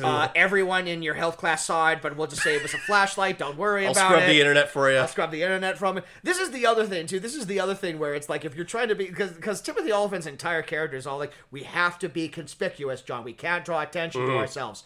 And the girl, you know, takes photos and puts it on her website, her amazingly detailed website, and she has all of these photos of John that she took without his permission. And he likes that. And as he's looking at them, we just see like photo not found, and Olyphant's doing it in real time, which I would say is very suspicious. The girl's gonna notice that the next day that all of those photos are down. Just that one person's photos are gone. You're really not doing a good job of staying undercover. Yeah, take her whole website down. if Yeah, you're gonna do it, Exactly. That's less I don't think she suspicious. should have that website to begin with. Do the world a She is favor. abusing her power. Yeah, exactly. Yeah. He sees her in town, and so they have like a nice. Cute Oh, and little of course walk. she's at the camera store. Exactly, Because where yeah. else would she be? She Yeah. loves photography. She says that. She has multiple Yeah. She cameras. says that's all she loves. And She has a really cringe-worthy line. Or like- where she says like, I don't know. I just see better for this thing.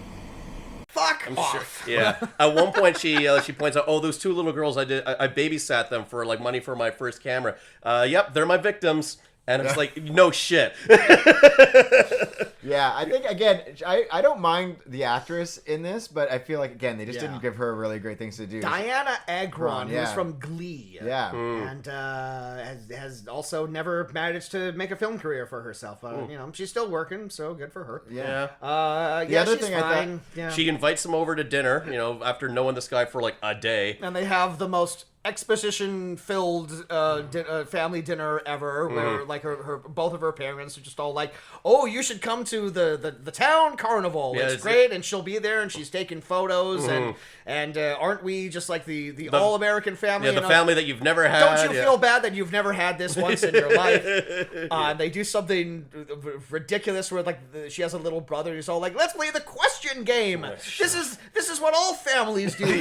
Yeah. They Ask ask really- just our little deep tradition. personal questions about our lives. What's Yeah. the worst bit of advice you've ever gotten? Yeah. And they don't even follow that through to the logical. Like I thought it would be all like. Ask like a personal question about like my background, and then they come to number 4, and number 4 doesn't have an answer because he's just been on the run his entire life. Yeah. But instead, no, he's just smiling because it's like, this is nice. Yeah. I could have this. So it could have been something where, like, you know, they ask him, "Oh, you say you're from Santa Fe? Oh, well, like my wife's from Santa Fe. Like, where'd you grow?" And then he just completely He blanks knows on nothing it. about Santa Fe. Yeah. Yeah, and it's so funny because like. Olyphant gives him a cell phone and says like, "I'm going to call you every hour, and if you don't answer, I know something will be wrong." And then he never answers his phone like the entire movie. He answers just goes to dinner over at these people's house, and he has like 8 missed calls from Olyphant. Yeah, they even do the thing where like, "Hey, no phones at the dinner table," and like that should have been a nice moment where like, oh, he checks Freaks out, yeah, he 'cause freaks he out, can't- he yeah. checks in, and then he's like barges through the door or whatever, looking for the kid. Yeah, Yeah, Timothy Olyphant should be breaking down a door every 5 minutes in this movie. Yeah.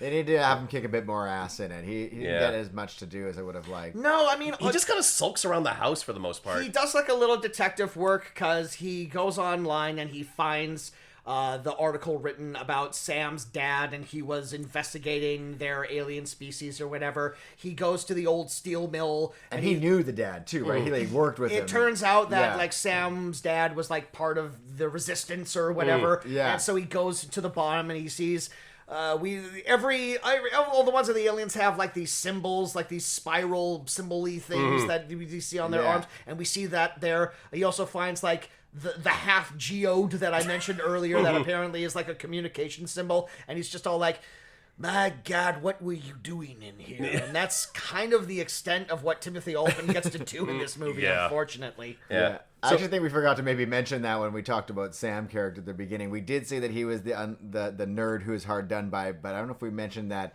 the reason he's hard done by is because everyone thinks he's a freak because his dad was crazy, quote unquote, because he's like a UFO conspiracy. and the kid was into it. It was a big bonding thing between him and his dad. He loved like doing UFO stuff with his dad, but everyone else thinks he's crazy. And so then when he finally, gets revealed later, big moment for Sam. I mean, just a huge trope of like high school based stories. Yeah. Is that type of thing. Whereas, like in the reality, even if you were ostracized for having like a weird alien obsessed dad or whatever like that, Sam should still have at most 2 other friends. Yeah. They would still be like some people who would want to hang out. yeah, there's with got to them. be some other nose picking nerds that like aliens out there that are into Why not? sci-fi. Of course, and shit. everyone Yeah. at this school is like beautiful and like chiseled out of granite. Yeah. So Yeah, but, he's the yeah. one unpopular kid in that. Yes, he's the Small one town, that yeah. no one likes. Yes. Yeah. So they go to the Harvest Festival. Thor and Sarah, they go on the haunted hayride. Which I gotta say, top marks for this haunted hayride. Like, Great. That's where the some- rest of the budget It's went. some great production value on Absolute- this small town haunted I hayride. know, right? It looked awesome. I would have loved something like that. They got corpses dropping down and everything. They got people in like electric chairs. and Electric stuff. chairs that have like real electricity Yeah. like piped into it and stuff. They And go she to- even mentions that they do a different one each year. She says last year she did this. You know? Last year she was drawn and quartered. Yeah. Is there footage of that? Did someone take a cell phone video? I actually would like to see how they pulled that off. Yeah. Yeah. Yeah, no. Top marks for the haunted hayride. Yeah, it's like the biggest moneymaker that town has. You know, it brings in tourists from all over.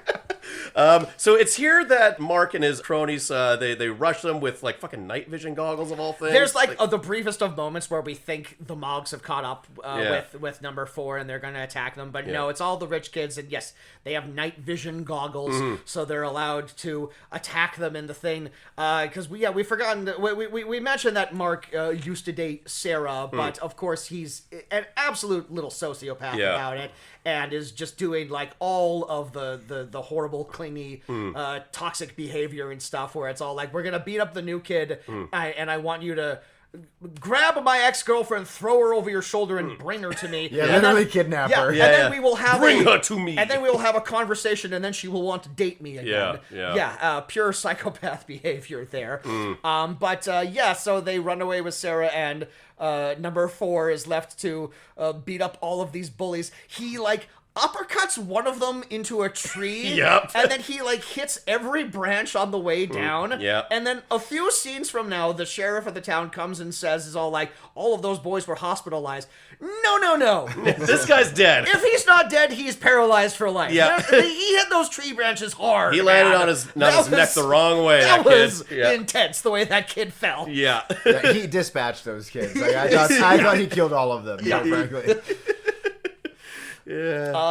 But they're able to get away from Yeah. Mark, and he almost breaks Mark's football throwing arm, but Sarah tells him to stop or whatever. Yeah, But he still draws the ire of the town sheriff, who comes to Yeah. see him at his house and says, "Oh, John Smith, that's a strange name. Why you got all these cameras around your house?" And also what happens in this scene is that as 4 and Sarah are on the haunted hayride, Sam just kind of like follows them into the tunnel on his own volition. And he sees him using his alien Yes. powers, and now he knows his secret has been revealed. But what is this guy doing following them like on, He has on no their friends. dates? So he's just gonna like creep on them? Like, what was his plan here? Well, it worked. He's It a en- voyeur? It ended up working out for him Yeah. because it turned out. But yeah, no. If Now I if- know your secret. And If all he that, was yeah. just like a regular guy, then yeah, no, it would have been. A lot. It does make sense why he was unpopular alone if this is the kind of things he Yeah. gets This up is to, the type though. of- Yeah. Yeah. But again, it's a small town. What are you gonna do? Yeah, and I guess someone else happens to catch footage. No, it's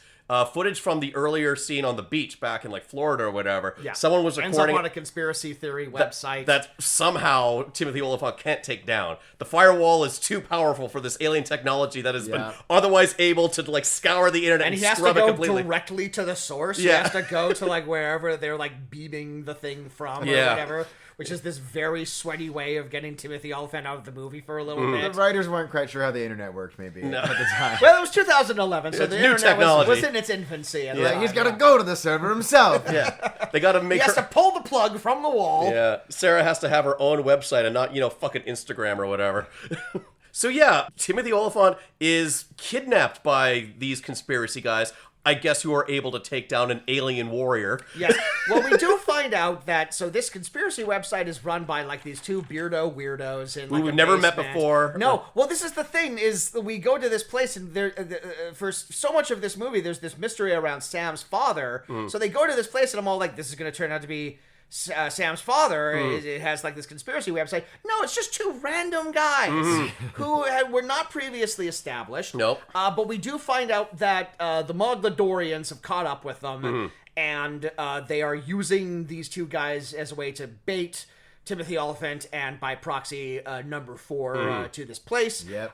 Even though they are not waiting there with the guys, they show up slightly after. They had to go and buy like 6 chickens, 6 whole That's chickens. right. We forgot to talk about that scene where they buy all the Thanksgiving turkeys Yeah. to feed to their They're lizard creatures. They're lizard creatures in the back of a tractor trailer. Kind of a fun scene where Kevin Durand goes into the supermarket, and he's got makeup over his nose gills, and he has false He's got teeth. breathe right strips over his gills, but he's basically. still a giant man covered in head tattoos, so he is slightly inconspicuous. But he goes in and he I think he like scares a kid at one point. Oh no, that's another scene where they're driving by like a family Yeah. sedan, and he like screams at the kids. So they're just absolutely doing nothing to blend in, but also they don't look alien enough. They just look like a bunch of people with like body mod stuff. Like, yeah.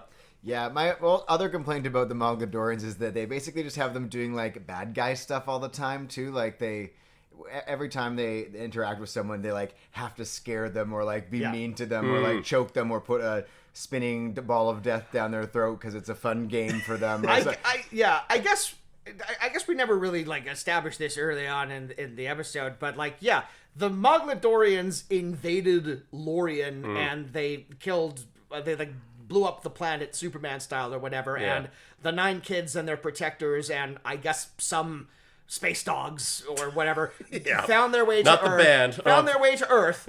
But we never really find out why the Mogadorians wanted to destroy Lorien, just because they're the bad aliens. They're just conquerors, I They're guess. conquerors, and they want to destroy things because they are good and they are bad, and that's why they got to do. That's what their whole raison d'etre is. They have to do that. Yeah, and the special numbered babies of the Lorians, they're the only ones that could stop them. And it's important that they grow up separate from each other, Right. so they could never interact or fulfill their destiny. Except they're more powerful when they are together. Yeah. Right. Yeah, great job. This was a badly thought out plan, but to be fair, their planet was being destroyed at the time, so it kind of was thrown together kind of last minute.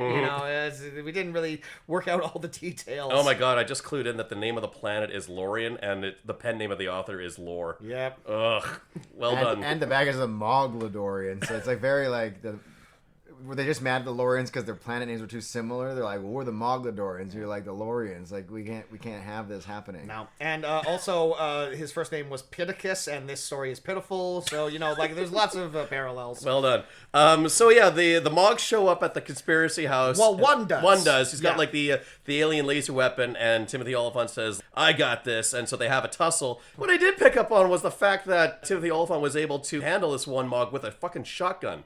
Now I'm thinking, if these aliens are capable of being destroyed with just like a regular firearm, we'll have no problem dealing with an invasion. Yeah. Like they got to be like fucking Kryptonians where they're invincible the or shotgun something. takes him down, but it doesn't kill him because he gets back up. Because all of the protectors have like these big blades that have shiny blue glowing handles, so they're from space or whatever. Yeah, and when you stab them into someone, it's like Valerian steel against the fucking White Walkers, and they just like disintegrate. And that's when they disintegrate into blade vampires. But if you can take them down with a fucking shotgun, they're not much of a threat. They're down, but they're not down for the count. Like, Yeah. you have to figure out like some other way to get them good. I don't know, I have to say, I felt the same way though. I was a bit disappointed when we had all this build up with superpowers and everything, and these aliens are hunting them, and then the first fight just results in a gunfight. Like, it's like you want more. You want something like I want beams and flying and people getting thrown across they should rooms have and other, stuff. like they should have powers of their own. Yeah, I thought they so, seem too. to like have super smell, so they can track people, and they seem to have the numbers and technology advantage. But other than that, They jump.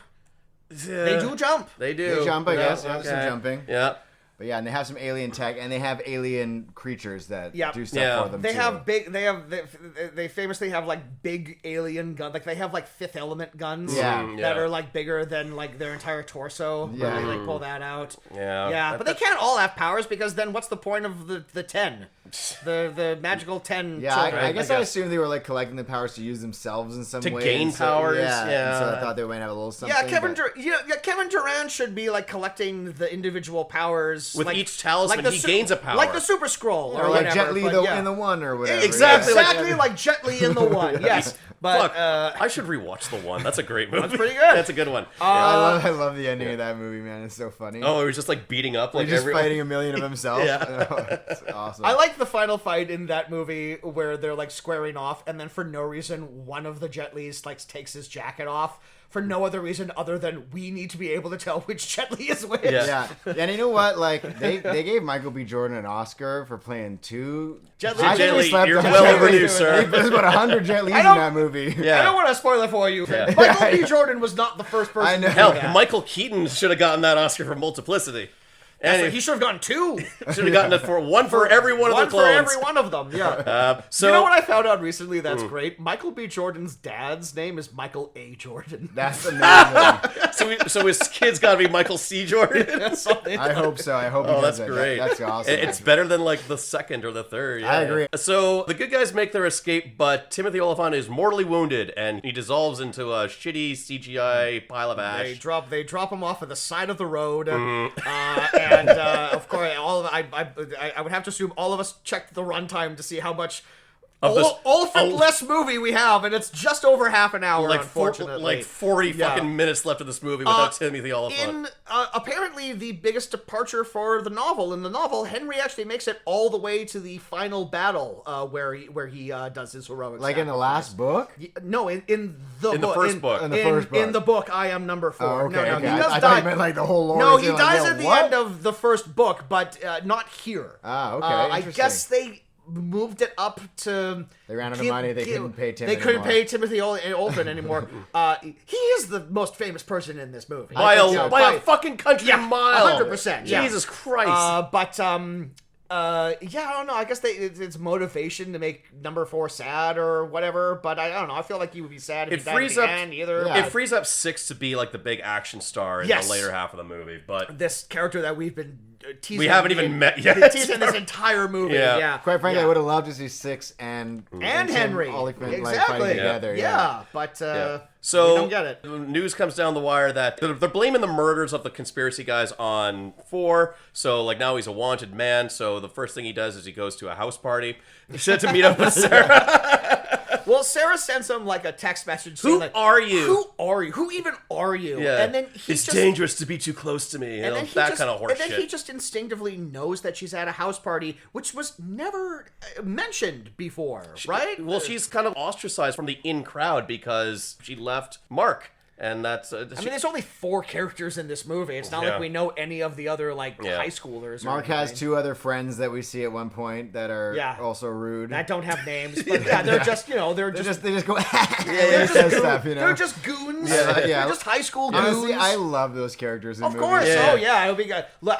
I would play an older version of this character. Yeah. But yes, if I was high school age, I'd be a goon. I always Absolutely. said if I could be in a Batman movie, I just want to be like, in Batman Begins when the guy's like, "Where are you?" And then he comes down, he's like, "Ah!" That's it. You want to be a good... That's all I want. You would have made the trailer. I know, right? I think what a dream. It would be an honor to be punched by a Batman in a movie. Stolen by Batman. It's that and being called a motherfucker by Samuel L. Jackson. I think that's gotta be on every actor's bucket list. I'd either want to be that goon or I'd want to be the goon from Iron Man 3 that goes like, honestly, these guys are super weird. I don't even like working here. So 4 reveals his powers to Sarah when she falls off a roof. He uses his telepathy to stop her from falling, but then he conveniently jumps off the roof to catch her in his arms. Nice. And now everyone has seen. Yeah. Now everyone has their phones out. Yeah. They have their Blackberries, which of course took video back in 2011. I don't know. The rest of the Mogadorians have finally caught up. They have the 2 conspiracy guys, and as you were saying earlier, Ryan, he pulls out a little mini torture device, which is like a little silver ball that has like a bunch of little teeny tiny saw blades in it, and he just pops it in the guy's mouth. Pretty. I mean, we don't see anything because this is a PG-13 movie, but like the implication of it is that's pretty nasty. Yeah. Bad way to go. And he seems to enjoy it. He says, "This is a game we like to play. This is fun for me. Yeah. Yes, this is what we do." I was trying to remember why they have to go back to the school, and I just remembered we didn't mention that Sarah gives 4 a camera. And she's like, "No, you tell me your story. I want you to take some fucking pictures." So it seems like they just go to the school so he can develop the pictures. When this happened, I wrote down, it's all like, we do not have time. We don't have time for this bullshit. Timothy Olyphant is dead. There's a bunch of evil aliens already on our trail. I sent Sam off on like his own mission or whatever, and she's all like, "We need to get away. Let's go to the school and develop your roll of film." Let's do some Truly, black room this photography. is not the time.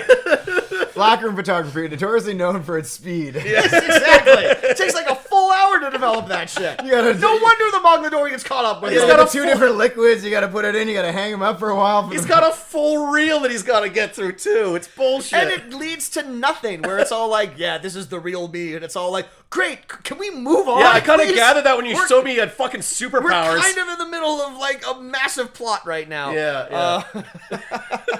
Where we're at the end of a sci-fi adventure movie. Yeah. We really don't have time for this. Yeah. Will Byers watched this part and decided he'd take a note in Stranger Things at the end of the season.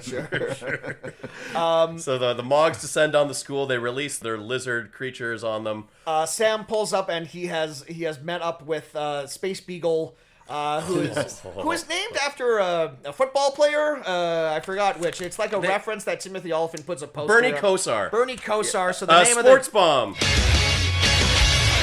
It's been a while since we've done one of those. Yes. So he's kind of notable in that he held the record for the most complete passes without interception that was only broken by Tom Brady recently. Oh, So, somewhat of a notable guy. Yeah. All right, and then now he's named after a dog. Dog in a this fucking movie. shitty sci-fi movie. And the dog eventually reveals all like, all right, this is why I'm in this movie, and he turns into a big monster himself. With big like monster dog, and he with- fights off the lizard with creatures. a spiked tail. Good boy. There's a really cool shot in this movie that I actually the faint praise award here, but there's one shot in this movie that I want to actually give praise to because it's very cool. So when Sarah and Number 4 go into the school, they pass by a janitor who's listening to his music and he's buffering the floor. When the Mogs show up and they start taking over the school and surrounding the school and letting the monsters go, they run back. The janitor's gone, but the floor buffer is still there, but it's buffering up a pile of his own blood. That was cool. That was cool. I like that. That was a well-composed shot. Yeah, I gave that one a little. Something's little, up. Yeah. Yeah, so the space dog fights off one of the space lizards and wins, but the fight ends when the lizard stabs the creature in the shoulder or something. Yeah, the dog got some battle damage. So it's a space creature, so it's a shapeshifter. I thought, okay, if it's wounded, it's going to revert to its natural form. But what it does is it transforms back into the fucking beagle, and then we just see a shot of a wounded dog lying on the ground, and I was like, I don't need to see this! And like it's in the shower room, and they've busted all of the pipes and everything like that. So it's just lying in like a puddle of water. And a whimper. It's just a sad, wounded, bleeding dog. Yeah, thanks, movie. Yeah. Thanks for that. And at this point, like, it's revealed to 4 and the other characters that, like, oh, this dog's a special dog, he's on our side. At no point do they go back to check on their friend, the dog. No. They just have leave it for fucking dead. They abandon it. Well, there's a lot going... In their defense, there's a lot going on. Yeah. You know? Yeah. They're being shot at. 6 finally fucking makes the scene. Yes, number 6 finally shows up in, like, the last 10 minutes of this film. And she's like she's the total badass. She's the Sarah Connor, where she shows up and she's instantly great at everything. I'm surprised fucking Bad Reputation didn't start playing in this scene. So yeah, they had blown the soundtrack on the Dell. I honestly feel like the Yeah. music did dry up. Like in the beginning of the movie, I They remember kind of hearing- front-loaded it. Yeah, I actually don't remember again, but they never really used the music for anything. It was always just like transitions or like under something that's happening. They never really used cool music for a They spent all that montage money or anything. on Rolling in the Deep, and I don't remember what the scene was. That's what I mean. There's It's no just like montage, a- there's no it's action just to like any a- of these It's just like things. a moving. Say they're just like we're getting in the car and we're going rolling in. It's like, did we need this? Yeah, it makes no Apparently sense. we You did. could have put anything. I there, literally, really. they could have Yeah. just made an original score and not pay, like they must have paid so much. So in that's like that royalties. was a really popular song at that time. Yeah. Yeah. So much that it didn't save the movie. So 6's powers are that she can turn invisible. I guess she has super speed, and she can do force field powers. She's really good with a sword. Yes. Yeah, and she's just like clearly whoever her guardian was, her guardian is not present, so clearly They died. The Mogs have gotten to okay. So for whatever reason, the Mogs have to kill the special children in order. But they got to her first because she doesn't have a guardian? No, because her guardian was preemptive about this and said, "We're not going to wait. We're going to go to them. We're going to take the fight. We're to gonna hunt them. Yeah. We're going to hunt the Mogs." While we have the advantage because they can't go after And you just for yet. some reason, Yeah. and I guess her guardian ended up dead, but she ended up like a total badass. Yeah, And now no she's- nonsense, No yeah. nonsense. She's the one that's going down. And and this is like her big hero moment, even though we don't know anything about this character other than she's cool, But I guess. she's so fucking prominent in the end of this movie. Yeah. Like the hero shot at the end of the movie where we find out that, they've saved the day. She's doing the slow walk side by side with fucking 4. And I barely know this fucking character. Yeah. There's where she's fighting side by side by number 4, and they're getting like a bunch of quips in. They have like 3 quips in a row where he's saying like, I didn't realize you could do that. And then she says, stay tuned, which I feel like is like a subtle hint to the audience. We're going to start a franchise. Where it's all like, stay tuned. So she says, stay tuned, and then audience members immediately went, no thank you. Yeah. She mentions that, you need to supercharge my powers. I'm drained or something. Yes, so but the word she says is, hit me with your lumen. Hit me with your lumen. I need to power up. Hit me. Yeah. Which is the dirtiest way to say that. Like, let's just be perfectly honest. Yeah. There's probably another way you could have worded that. And then she just drops the line, Red Bulls for pussies, which I'm sure they were thrilled to get that mention. I would be entirely surprised if that script contribution came directly from Michael Bay. that feels like a producer note if I ever heard one. Yeah. He was trying to push a Monster at the time, and so he was like, I'm getting a diss to Red Bull. Yeah.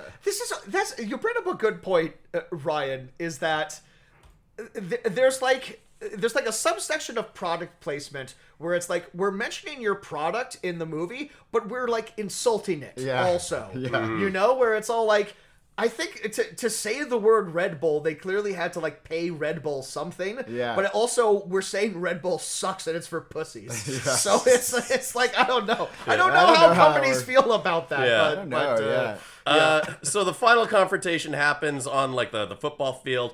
It's pretty anticlimactic. I didn't mind this final fight, if only because I was so unengaged with all the high school bullshit.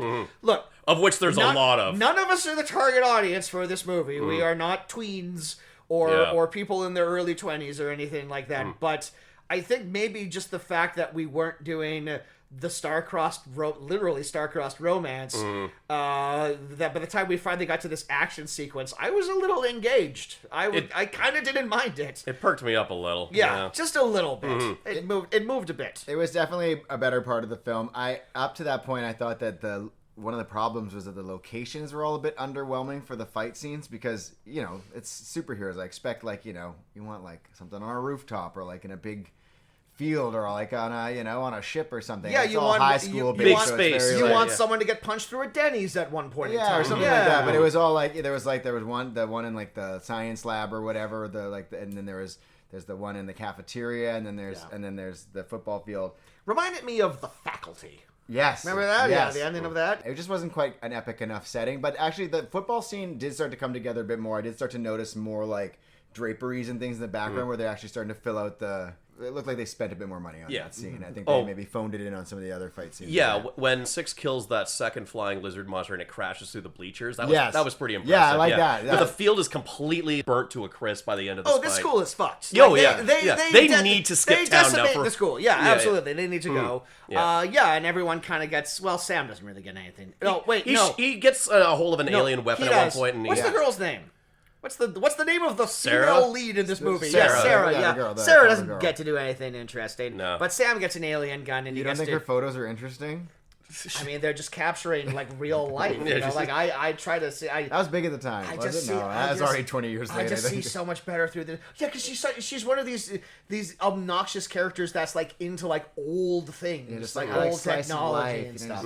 Yeah. But Sam does take out one of the Moglodorians with one of their own guns, and then he says, "I play a lot of Xbox." Ha ha ha. And then we're down to number 6 and number 4 versus Citracus Ra, who's here, and you think maybe he's gained some extra power over the course of this movie, but no, of course not. He hasn't. Very quickly dispatched by these two supremely overpowered characters. And that's it. And he blows up, and the day is saved, and there's a big explosion, but. Number 6 has force field powers, so everyone's fine. Don't worry about it. Yeah. Number 4 is able to avenge Henry's death by killing the Mog that killed him, even though that character doesn't get a name, so it's not like it's important or anything like that. He's not like a secondary villain or anything like that. He's just literally another alien. Yeah. And then we get our fucking epilogue scene there, where so 6 and 4 join their geodes together, which through like some alien malarkey, they now understand where they have to go next to find the others. It's so anticlimactic. It's literally like half of a rock, and the entire movie, everyone, Henry included, is all like, these are like alien communicators, but we don't know how they work. And then number 4, number 6, they just put the rocks together. I could have. No one thought to do that. That's the first thing I would try. They look like they go together. These rocks are from the same thing. Surely they don't go together. What if How I else can they work? put them on my ears? If I talk to it, hello. What if I submerge it in water? Run it really quick like a genie.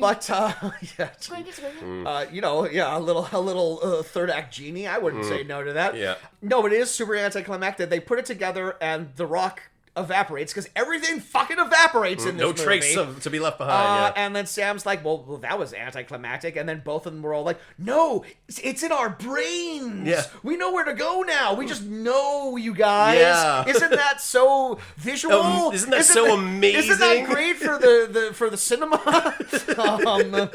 The bully fucking shows up. He's on their side now. All is They forgiven. save his ass. He brings the all-important mystery box. Which, you almost left without this. Oh, right. Yeah, oh, right. I thanks. forgot about that. That thing that hasn't been mentioned in the last 45 minutes of this movie. Yeah. That's right. Thanks. Because I guess his dad took it for evidence. He's like, and you're going to want to head west. Why? Because I told my dad you're going east. Yep. And then they do a little bro fist bump. That's or right, whatever. and everything's All fine. is forgiven. And Sam comes along with them because we have to solve the mystery of what happened to Sam's dad. A mystery that will never be resolved. Yeah.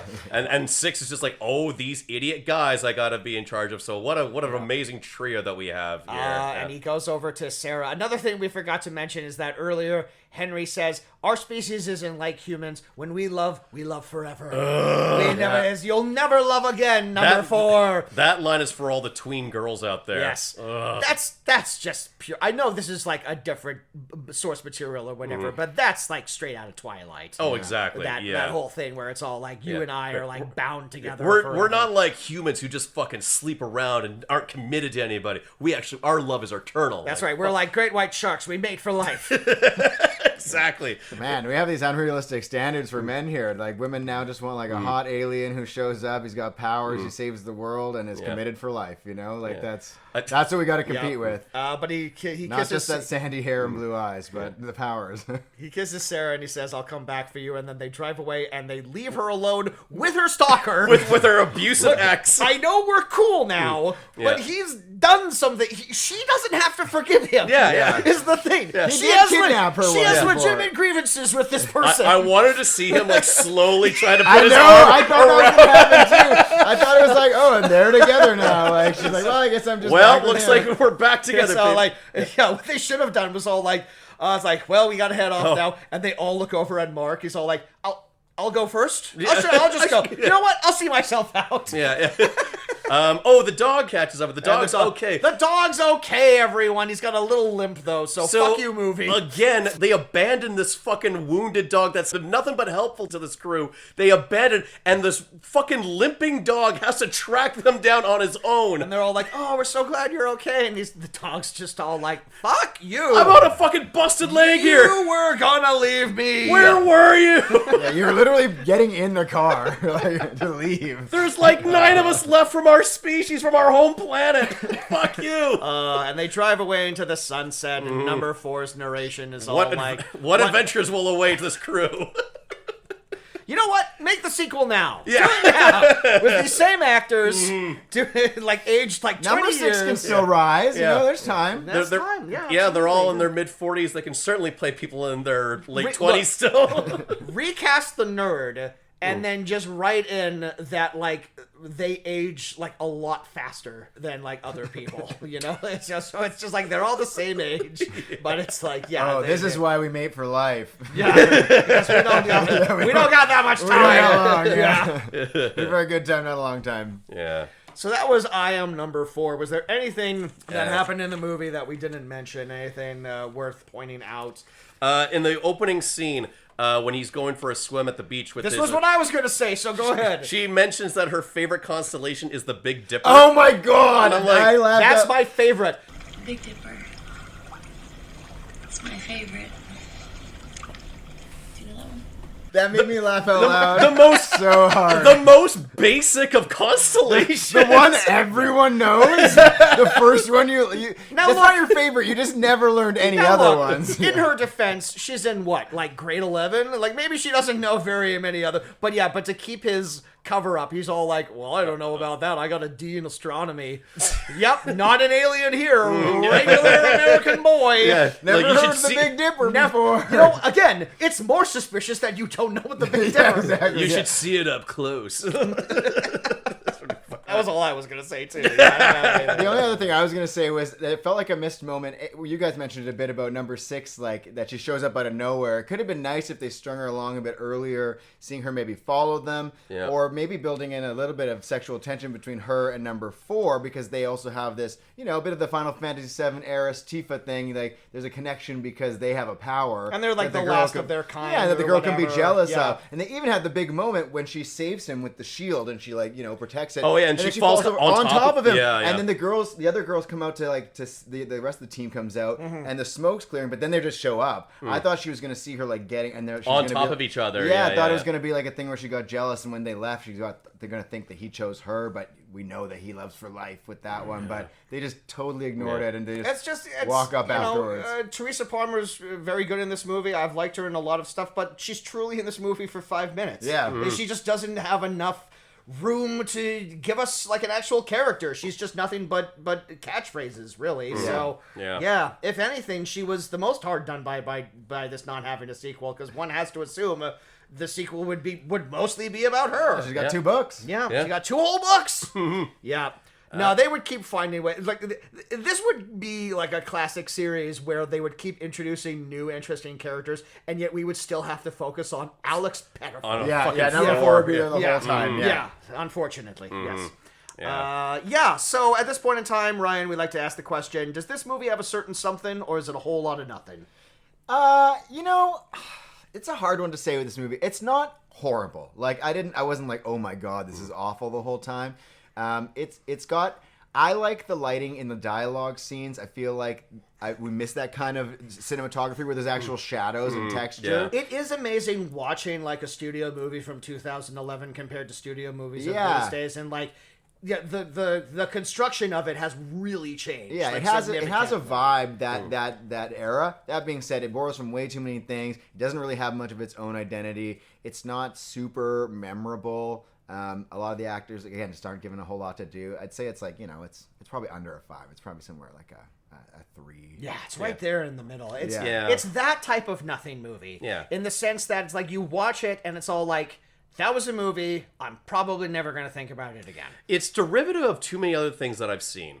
And there's nothing inherently wrong with this premise and this plot. It's just that it's worn territory. And that's just going to lose some marks for me. I probably would have liked to have seen more from Timothy Olyphant. Like, he seemed like he was just trying his best with this kind of material. I'll give it this. For being a YA adaptation, at least it doesn't take place in a dystopian future. That was a trend that the main reason why I'm glad that whole thing is over with now, because Hunger Games, Divergent, I feel like that started to come out right after this. It started to all get of that stuff dystopian. of just all like, it's kids and it's the future, but the future is terrible. And I'm just all like, I couldn't care less. I'm already living in the present, and the present is already a dystopia, so I don't need that. One other thing I'll say is that it's kind of difficult to do new sci-fi. Everything that has been done, has been done. So Sure, yeah. it's a thankless task to try and introduce people to new concepts, to a new series, universe. Yeah.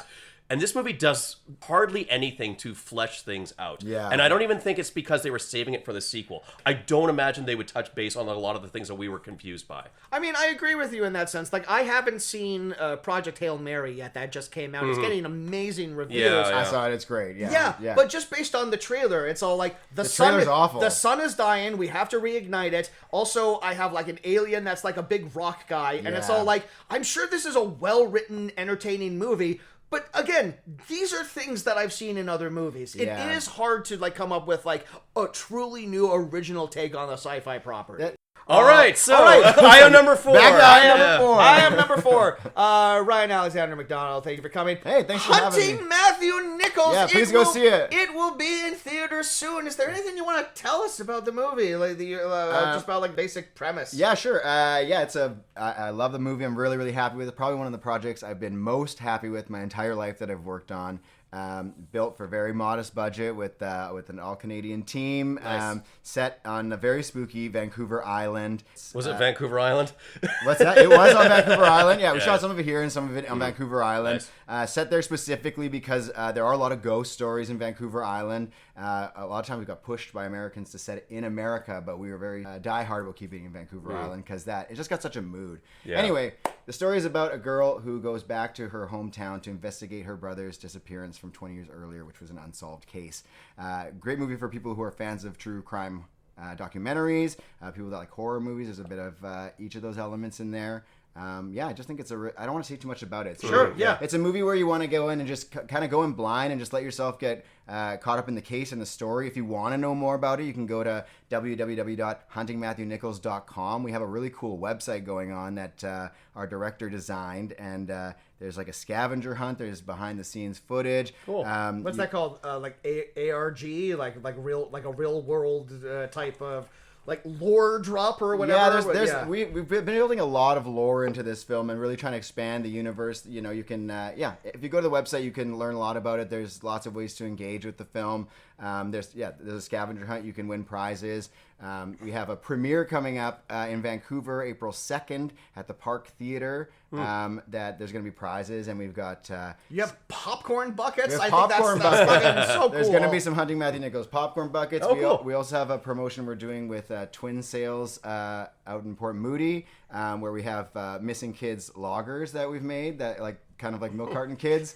That will be available that night, and then available at the Rio for the week leading up to the release on April 10th when it comes out in theaters across the U.S. and Canada. Nice. And I'm so we're begging stoked. everyone to go see it because the important thing is this is also a self-financed and self-distributed film. Wow. Very, very rare. The only real other film that's got a massive self-distribution rollout has been Markiplier's new feature, Iron Lung. Right. And that did quite well. it's been doing quite well. That was very successful. Yeah. I mean, he had the advantage of he has a YouTube following that we basically have nobody. So we're just sort But of it's an interesting time in the film industry right now where there is a bit of a drive for these independent left field Canadian projects, I think largely spurred on by the success of Nirvana, the show, the movie. Yeah, which is hilarious. And if you haven't seen that yet, please go see it. It's so funny. I feel like audiences maybe in the States are kind of eager for some more Canadian content right now. Well, that's definitely the vibe we were getting because we didn't actually get a distributor, of course, and we ended up meeting this group called the Fithian Group, who sort of has a mandate of wanting to connect filmmakers with venue exhibitors directly, and so some of our producers flew all around the States meeting with like the heads of B&B, Regal, AMC, who independently decided they're going to screen our film. So a lot of work getting all that going, but that's been solidified for several months already, and but Canada has been a bit slower to get on board and release dates and stuff like that. But it is coming out at the same time. It's just been a lot of work to get it all out there. I'm so excited, man. I can't wait to see it. That's great. Congratulations on that. Thank you so much. Well We're done. really proud Well of done. it and excited for people to finally get to see it. We have so many friends that have been like, where do we see this thing? Because it's only been in festivals for the last year and a half. It's a 2026 release, but we made it in 2023 and it was edited by like April 2024. So it's just been doing festivals. That's for the how last- long movies take to shoot. And it was Yeah. the same with Markiplier. I remember him announcing like 4 years ago that he was doing Yeah. this movie, and Yeah. it finally just got released now. I've been personally working on this movie for I think about 7 years. I'm pretty sure Wow. Markin, our director, first pitched it to me in like 2019 or 2020, and we were on like a company retreat and we were talking about what our passion projects are, and he told us about this, and then I play myself and I'm a cameraman and I do a lot of the camera work for it. Justin and I were the two main camera operators, for the whole shoot. And then, but everyone kind of wheeled cameras at different points. There's It was like an Evil Dead situation where Bruce Campbell's the star of that, but he was also like hanging lights and like holding like the boom mic and stuff at certain points. Yeah, because it is a docu style feature. Marky and I play ourselves and are the roles that we say we are. Like he's the director, plays the director. I shot it and I'm cameraman.